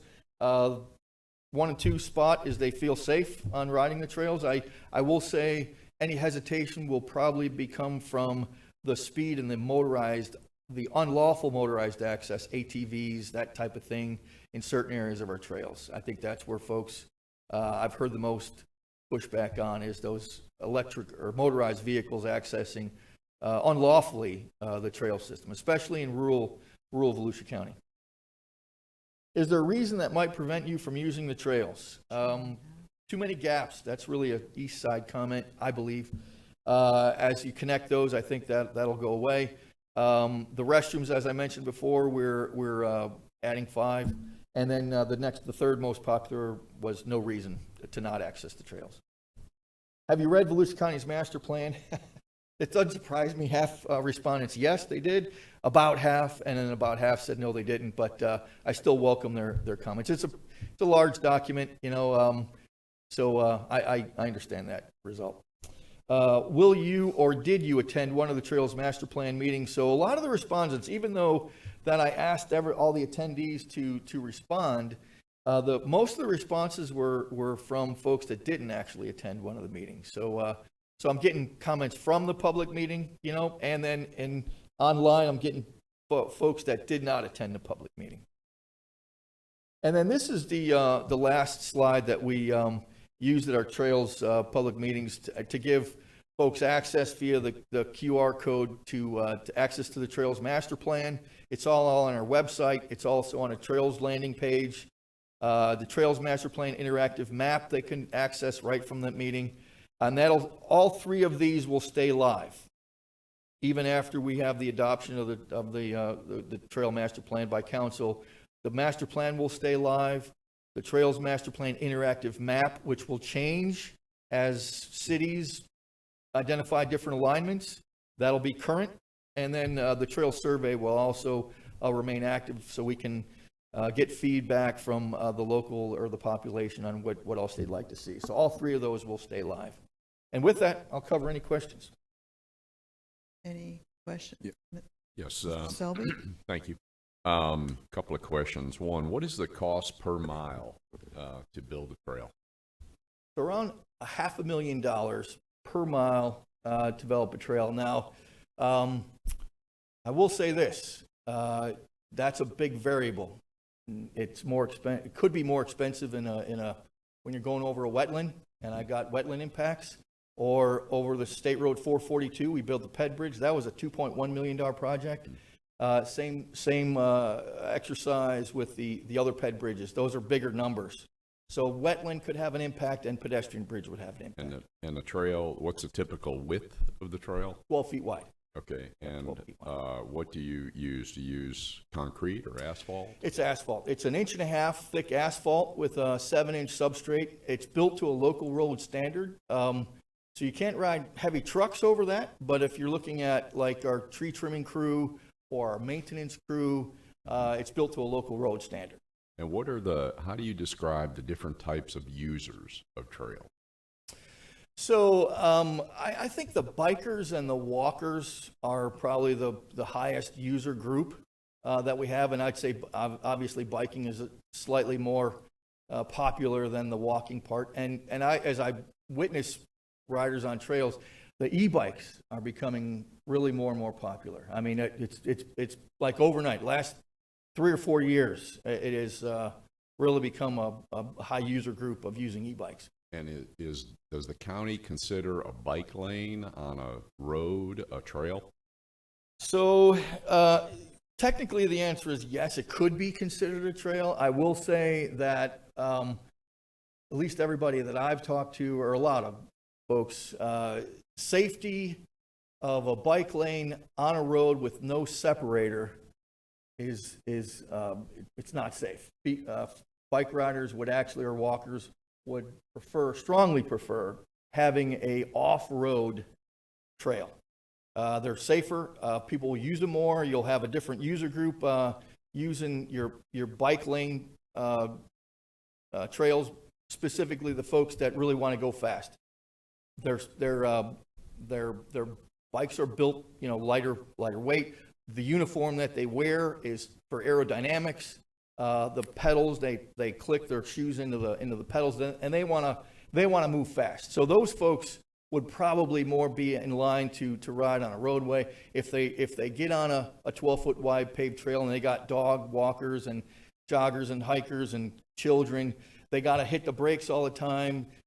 And that's where those types of user groups are really going to prefer in general to be on the roadway. Yeah, so the bicyclists break into different categories also. So you have those, That's I don't right. know what you call them, over the road Yep, bicyclists, that's right. Yep, and then you that's have right. the beach cruiser type people that are just out for a stroll. That's right. And then you have kids on, maybe even tricycles, right? That's So correct.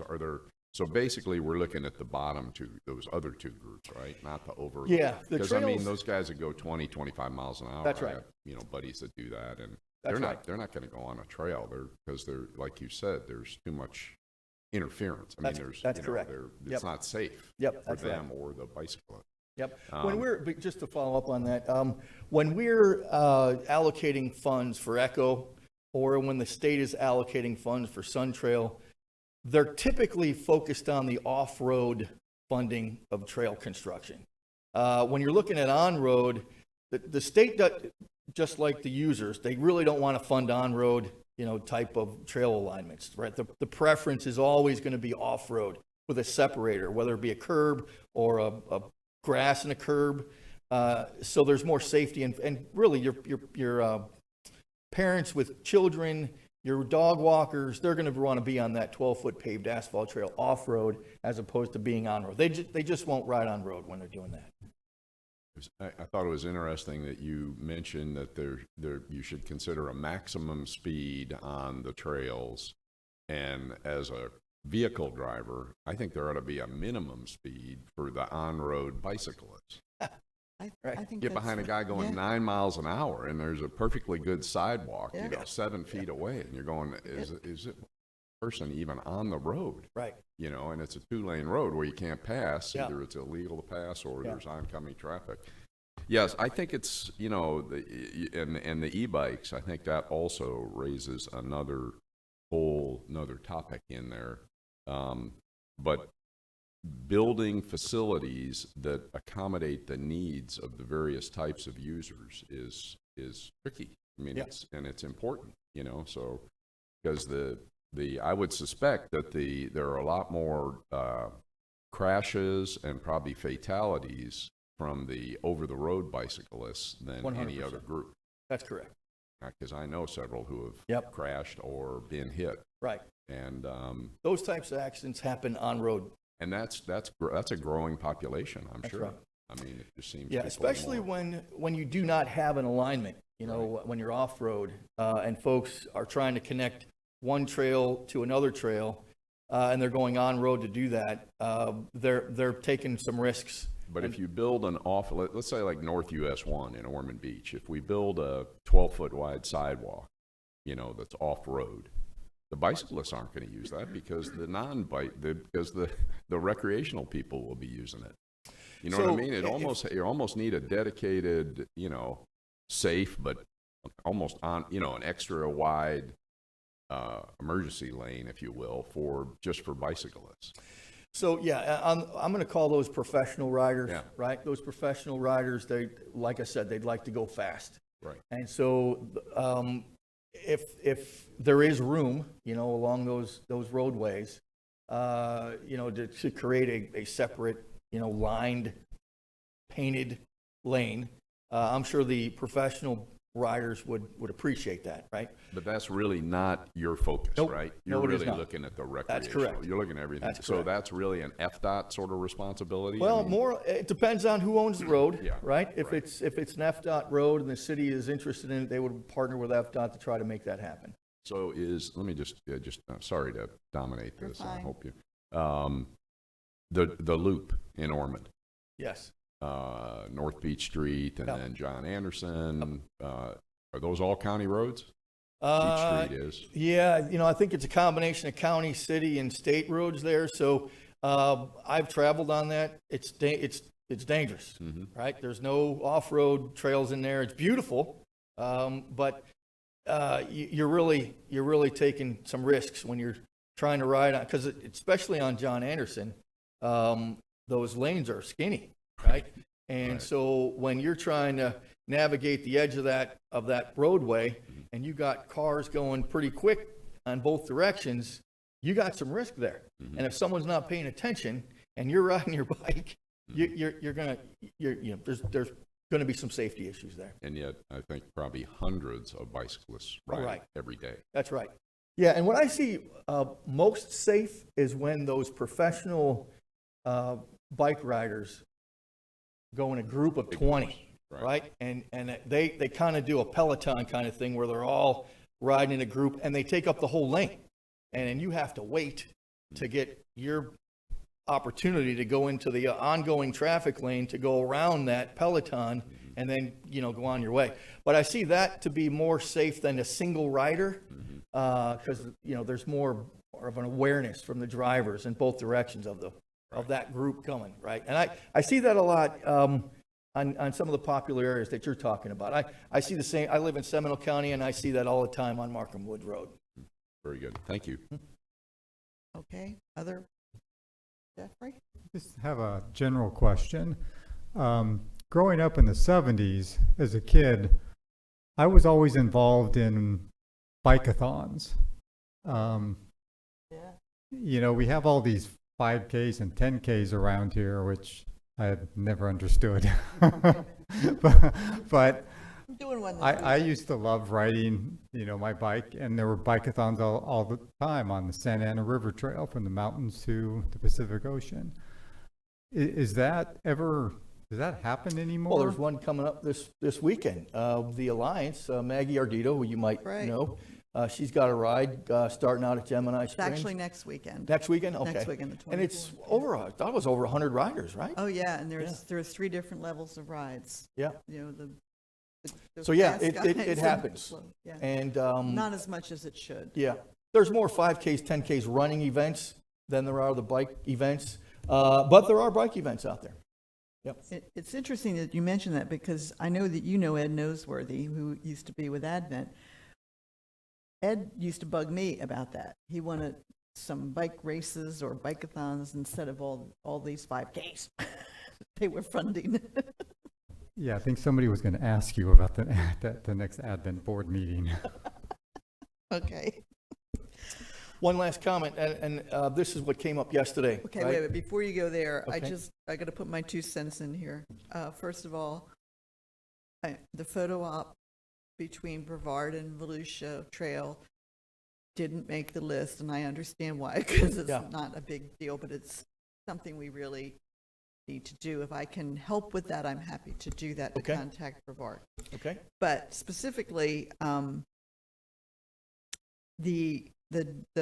we talked about this yesterday, and I know that driving is not part of this process, this is about bicycles, but we seriously have to look at a handicapped disability driving loop because of all of our public lands. Right. We have a heck of a lot of them. We could get that done Yeah.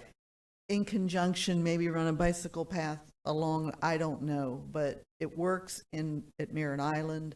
Bicycles and cars share a pathway. Yeah. It's not necessarily the asphalt ones, it's gravel or whatever. Yeah. But we really, and I don't know whether you're the person to give that information to, and I certainly have no problem talking to the council members, but it's time Mm-hmm. that we do it. We've been talking about a long time, a driving loop for the handicap. So, Yep, yep. and I then, can jump in here. So Thank you. I've asked our land management team, as part of their next direct county expenditure request, is to come with a drivable loop for ADA as a thank you. request. That would make my heart feel so good. Thank you, I appreciate that. And then again, Deering Park, I talked to Ernie yesterday. They do not have GIS coordinates yet, but they do have put the lines on the map. Yep. They have talked to FDOT about their alignment under the 95 Yeah. bridge on 442 and how to get to the main line. Okay. They are really, really anxious to get engaged Yeah. on this. And so whatever, whenever Yeah. we're talking about that corner of the county, we need to keep them in mind that they're out there getting ready to run trails. Yeah, and I talked to Glenn, right, about Okay. getting that, they're part of the Trails Master Plan, Priority Trail Network, right, up with the state level, and then it would open up some opportunities for them for funding for Sun Trail. Yeah, So okay. that's, Great. there's some steps that Okay. they need to pursue to get on that Priority Trail map, right? All right. Okay. And that's my comments. And so you have, Yeah, so BPAC yesterday, so, to the comments that you've seen here about connectivity and the gaps on the east side, they made a motion for the county to try to work with the cities, potentially in a consultant, hiring a consultant kind of setup on helping the cities along with grant writing, and because Sun Trail might not, it's going to be some time before Sun Trail becomes available. They got the 5-year work plan already established, Yeah. right?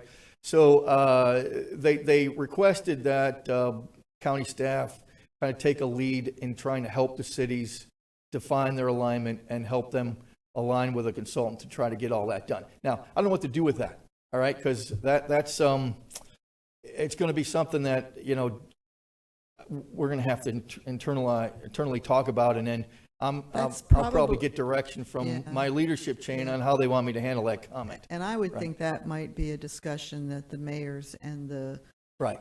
council members have at their monthly meeting Right. about that. Because Right. I can tell you, my reaction when I have talked to some of the East Side City people is that they are not, that is not on their radar, the Sun Trail. Right. Or the loop. And they have not put in, well, I think you told me there wasn't a city that put in for a request on, Right. and that's 5 years out. That's right. Yeah. Yep. They were looking for funding on year 6 and on. And so that it might be a little more time before they even open it back up. But seeing that 25 million, or it got doubled. That's a big number. Right. They might have an opportunity to open that up again, and, the cities would have the opportunity to apply then. But right now, to the best of my knowledge, they have not applied, and that would be 6 years from now for funding, right? Right. So- Yeah, I tried to explain that to a city the other day. Okay. Other Thank you. questions, comments? If not, So, thank you next for steps the for me now update. is I'm going to bring this to the county council. When is that going to be? So we're internally, there are some things that we got in our public comments that I've got to modify the plan. One of the areas with e-bikes, I think, has got to be Yeah, a little bit more that's- established than what we've got so far. And then some additional alignments that were requested. So it's going to take us probably about 30 days to get all that done and then update the plan. And then it takes me 30 days to get on the council. So we're probably looking about 60 days before I'm up on the county council agenda. Okay. Great, thank All you. right. Good. Thanks a lot. Thank you. And thank you for all the work on the GIS. We didn't talk about too much about that, but that's an amazing job that you're doing, putting points on a map for everybody. So thank you. Okay. We are up to project updates. Before Kendra goes, I just wanted to jump in and just remind the committee, I know that we've had 4 time extension requests in the last 2 meetings. Yeah. And we've been taking those. I think one of the changes that we made after reauthorization in terms of requiring construction documents is really helping us now with time extension requests. And you will see that in Kendra's update in terms of how far along our 21-22 projects are at this point. So I think we really went from the before reauthorization, including or approving conceptual project plans, to now really approving construction-ready projects. And so that's a point that I'm going to try to make to the county council because the data shows that. One of the things I've also asked our team right now, the way that the guidebook reads, if they do not have any, they do not report, they do not complete their quarterly reports 2 quarters in a row, they're required to come to this committee to say why. We have folks completing them, but I have asked the team if there is from one quarter to the next 0 progress on design or construction to call the applicant and understand why. So we're staying on top of them a little more in terms of the timeline. So they may be submitting them, but there may be no progress, and that would not, they would not have to come to the committee at that time. But just know that my team is going to be calling them and asking why there's been no progress in 3 months. So Great. we're Thank trying you. to That's stay good on to top know. of that. Okay, and just to make note, this report is through December's 4th quarter. The reporting is due the 15th of the month, so the first quarter for 2023 is due on Monday. So we'll have more information then, but at this point, this is the information we had from the applicants. I'm just going to go over a few. I'm not going to go through each project. If you have questions specifically, I'll definitely answer them. Just the Port Orange Rec Center, Phase 1 and Phase 2, we did fund. You can see in front of you is an invitation from them for the ribbon cutting. If you can just let us know if you're going to attend, and I'll make sure I send the information to the city. But that ribbon cutting is on April 29th at 10 a.m. It is a Saturday. So that project is nearing completion. The City of DeBary Sullivan Operations Center, there was a delay in design in that. They are moving forward. It is in permitting now. So that should be moving a little bit quicker now that that delay has been rectified. There's 4 that are very close to closing out. We're actually processing the closeout paperwork. That's the Enterprise Preservation Society, the Pictona Holly Hill, the 2 at the YMCA, the Ormond Beach, and the DeLand. We are working on the closeout paperwork, so those should be coming off the list and completed before the next quarter, I do believe.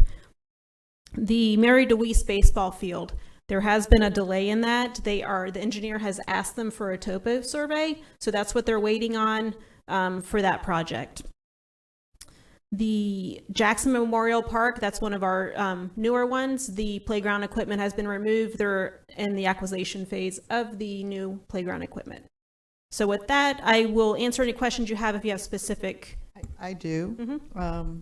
The project that DeLand is taking on the trail Yes. to 92. So that I drove that area and I didn't see any. Yes. So the most recent update is that the project was out to bid. I can reach out to them and get more information to see where they are with the bidding process. See if Yeah, they. because that was 20 last April, wasn't it? When we Yes, 21, 22. I'm sorry, 22. February, it was awarded February 22, so we're about 14 months in, and it's out to bid. I haven't seen a thing. So, okay, thank you. Yes. Other. One thing I do need to add, and this is why Kendra and Jill are here to keep me in line, is I misspoke on Deltona, and while there's a representative still here, I wanted to say it publicly. So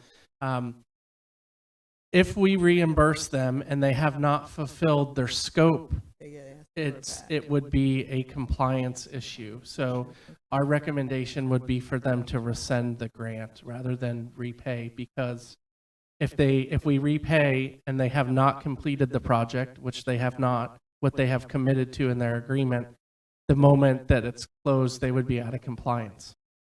But the action that we took is independent of that, correct? Yes, Yeah. it is, but I just wanted you to Thank be you. aware, so if you hear anything from Deltona, Okay. that's going to be our recommendation. Okay, all right, thank you. And then we are on to discussion of opportunity for nonprofit applicants. So one of the things, if there were some concerns of our new county council about the last two nonprofits, let's say, I'd just say nonprofits in general, and in terms of receiving ECHO money and sustainability. So one of the things that we'd like to propose for committee consideration is doing a little bit more education and training, number one, of the committee in terms of understanding, and the cultural council, what are some general principles of nonprofit? So I think one of the things that we heard loud and clear in the council meeting is, if you're a nonprofit, you should not be having to do a business plan and feasibility study for an ECHO grant. You should probably have those in terms of what is your plan for operations and sustainability. So number one, want to educate the Cultural Council and ECHO Committee about nonprofit operations. But then number two, perhaps offer a workshop for our nonprofits on understanding how to write a business plan and feasibility study prior to coming to ECHO. So these are just two ideas I wanted to float to perhaps address some council concerns, but I'm open to feedback and recommendations from committee if you think it's necessary. Jeffrey, you've been pretty. Sure. I think they're both great ideas. I do too. One, yes, for the last 2 years, we've heard complaints from applicants saying that the process is too hard. We have to write a business plan, we have to do this, we have to do that. Most of the things that we ask for, they should have already. And if they have a strategic plan, if they have a business plan, they know where they're going. And if that leads to the organization wanting to build a new building, their board should be authorizing a feasibility study to make sure that they can handle it, both construction, operations, their need, all of that stuff should be done. When they get to applying for a grant, I think all we're really asking for is access to those documents that led them to apply for a grant in the first place. So, that's my feelings on that. Any other thoughts? Well, I just a quick comment. Some organizations, some nonprofits, have vast longevity. Pardon me. They have a great longevity, and you can project them. I mean, we're talking 20 years. That's a long time they have to commit to this. And others, I think, are less. Haven't been around as long, and maybe their life expectancy might not be as solid. So I don't know, is this a staff thing that, do you all, how do you all, are you able to weed them out, on the front end, or do they come up to here and then we have to turn them down? It's a good question. So we really, in terms of at the staff level and where the guidebook is, bring everything to you. So it's really, I think it's at this point in time, it's the board, it's the advisory board looking at the sustainability of an organization and making that judgment call. But I think what these workshops would do is try to get everyone, including the board and staff and our nonprofits, on the same page in terms of what the expectations are if you're receiving taxpayer funds. Do you need an action item on that, or just a nodding of the heads by consensus? I think a motion would be helpful. Okay. Well, before you make a motion, I have a comment. If you go back to the flow chart that Kendra had during the orientation of today, ECHO, our board and staff, our staff does a heck of a lot of hand-holding for all of the applicants, not-for-profits.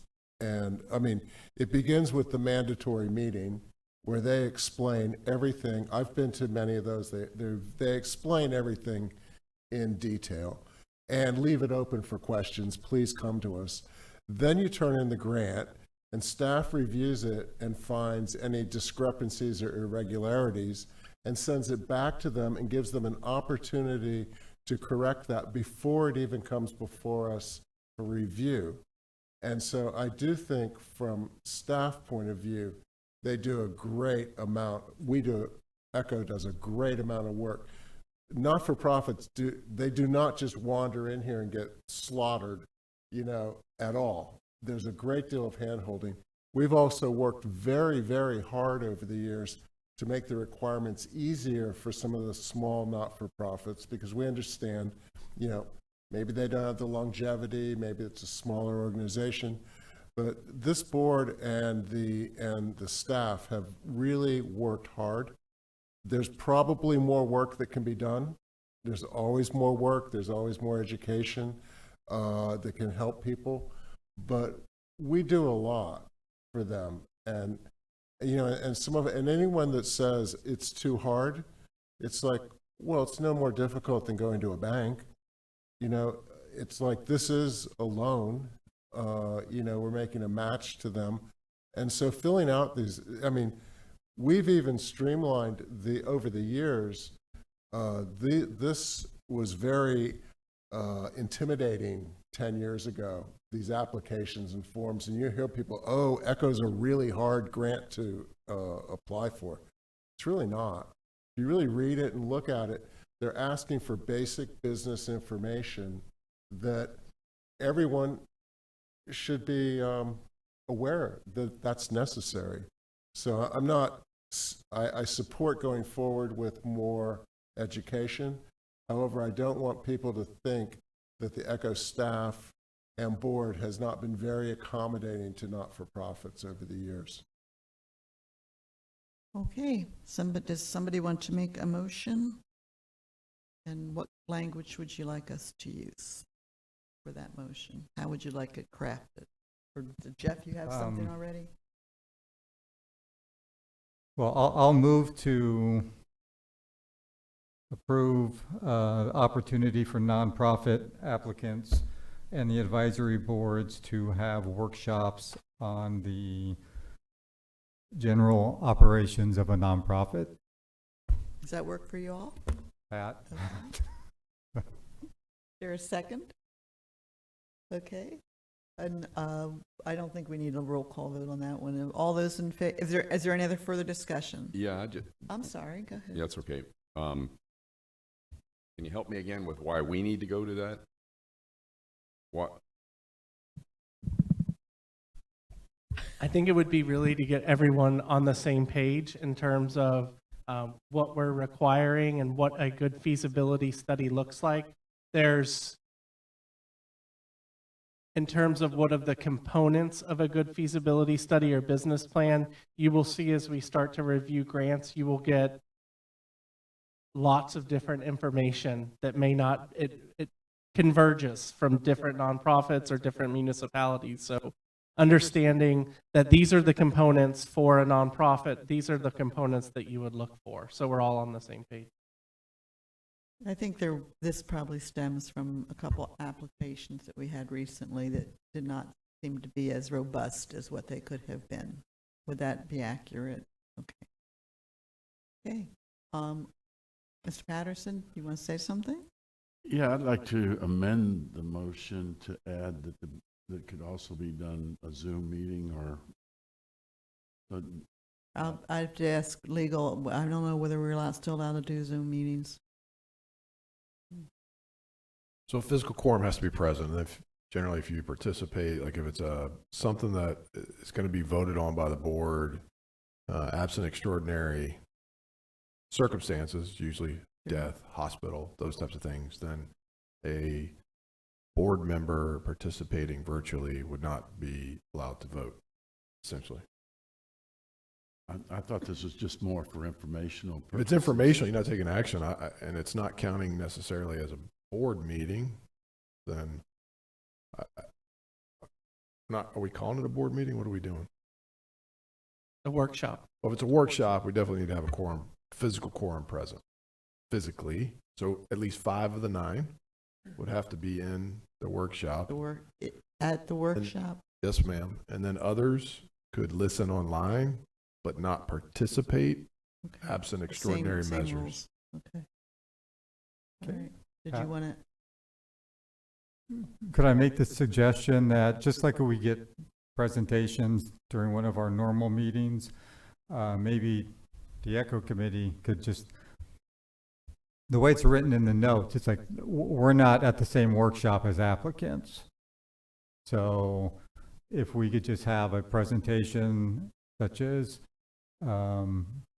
Russ gave us on Florida Sunshine Law and staff does. Can I we? think that would be a great approach, as we'll incorporate it into one of your So already do- established meetings. Okay, so do we want to withdraw the motion then? Do we need to continue the motion, or can we withdraw it, Mr. Brown? I think you continue the motion because if you want to do these things, but knowing that we will incorporate it into one of your meetings and have a Okay. separate workshop for nonprofit. Okay. So what's the motion? What's our motion? She's got her head down over there. No, it's just, Maybe my we need- motion was that we could do it, in person or, But you don't vote remote. right. Yeah. I just thought it was for the purpose of this discussion, this opportunity, was just to give information out, not vote on anything or whatever, just for informational purposes. The original motion was to approve having the meeting. Mr. Patterson amended the motion to incorporate the Zoom Okay. option. Mr. Brown, does that work? And the meeting is a workshop. You're going to have Correct. to vote on the amendment as to whether you're going to have it done. Well, I was going to maybe suggest that we withdraw the motion and remake the motion. Can we do that? Why can't I? Can do I that? rescind my motion? Yeah. Can he rescind his motion? I would like to rescind my motion. Okay. Okay. Who was the second of that motion? I think it was second. I don't think Yeah, there I was don't think we second. had a Right. second. Okay, so he rescinded his motion. Can we, we're open for a new motion. Mr. Patterson, would you like to make a new motion that My original motion is still out there. I don't know what. but you his didn't mo- get a second on that motion. Well, actually, because the conversation continued, then in that point, you don't have to have a second. I've never heard Robert's that one rules. before. Okay. Yeah, if. All right, it so what's wasn't a- your motion? Since your motion is on Motion the floor. is just the opportunity to participate either in person or online What? for this workshop. Mr. Brown? Since that since work? it's going to be a workshop. And I'm sorry, I'm asking questions, I'm just confused. Asking Is questions too. the workshop is for the applicants, or is the workshop for the committee? I thought it was a workshop for both committee Joint. and. No, it's separate. So it's two. So Okay, well what the then, you want to stand back up here and explain it again then, because there's obviously I some thought confusion. we were going to be doing this in conjunction with. No, I'm sorry. So it's two separate. It would be one, what I would propose is that we have one informational session for the committee as part of your meeting, as part of a future We meeting. don't need a motion for that. And then, that is Okay. correct. And then we have a workshop for applicants where you will not have to be there. It's almost like the mandatory meeting. So I guess it will be an Specifically for information meeting. not-for-profits? Yes, specifically for For not-for-profits. not-for-profits. So you're asking us to add a process to the flow chart? That- It will be a one-time One- informational session. No more adding, it will be an informational session that we will record and we'll put on our Oh. website so that so future that everybody nonprofits. can, can- okay.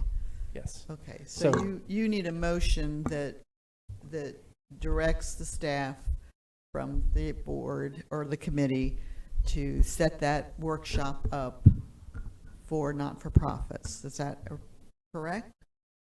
I Am think I have consensus now. Okay, So if Good. you're okay with that, Okay. Mr. Pattison, we're good. we'll have Yeah, it Yeah, because of the nature of the what my motion was because the two groups were going to meet.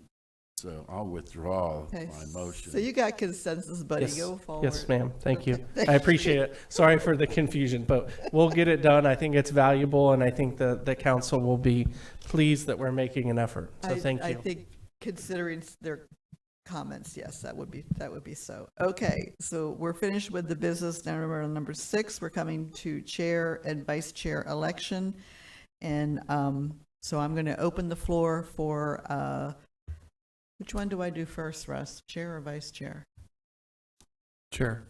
For chair, okay, for nominations for chair and they do not require a second, correct? Correct. Okay, are there any nominations for chair? Somebody's got chair this thing. I'd like to nominate Pat Northey. Is there any other nominations for chair? Okay, so do we take a vote or do we just cast one ballot? How does that work? Take a vote. Vote. Okay, let's take a vote. Make it a roll call Doesn't vote, matter. please. I want to know who hates me. and who Pat likes me. Northey? Here, yes. Jay Pendergast, Yes. Jeffrey Alt, Yes. John Macaluso, Pat Patterson, Dwight Selby. Yes. Okay, thank you, I think. Okay, vice chair, I'll open the floor for nominations for the vice chair. Do I hear nominations for the vice chair?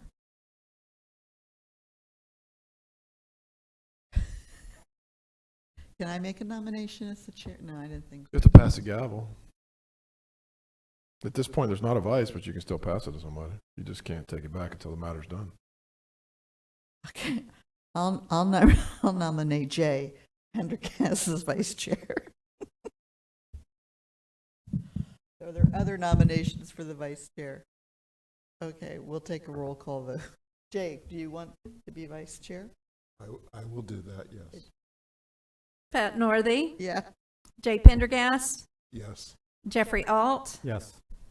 John Macaluso, Pat Patterson, Dwight Selby. Yes. Okay, we have completed our elections for the next year, and we will now go to advisory committee comments, and I'll start down with Mr. Alt.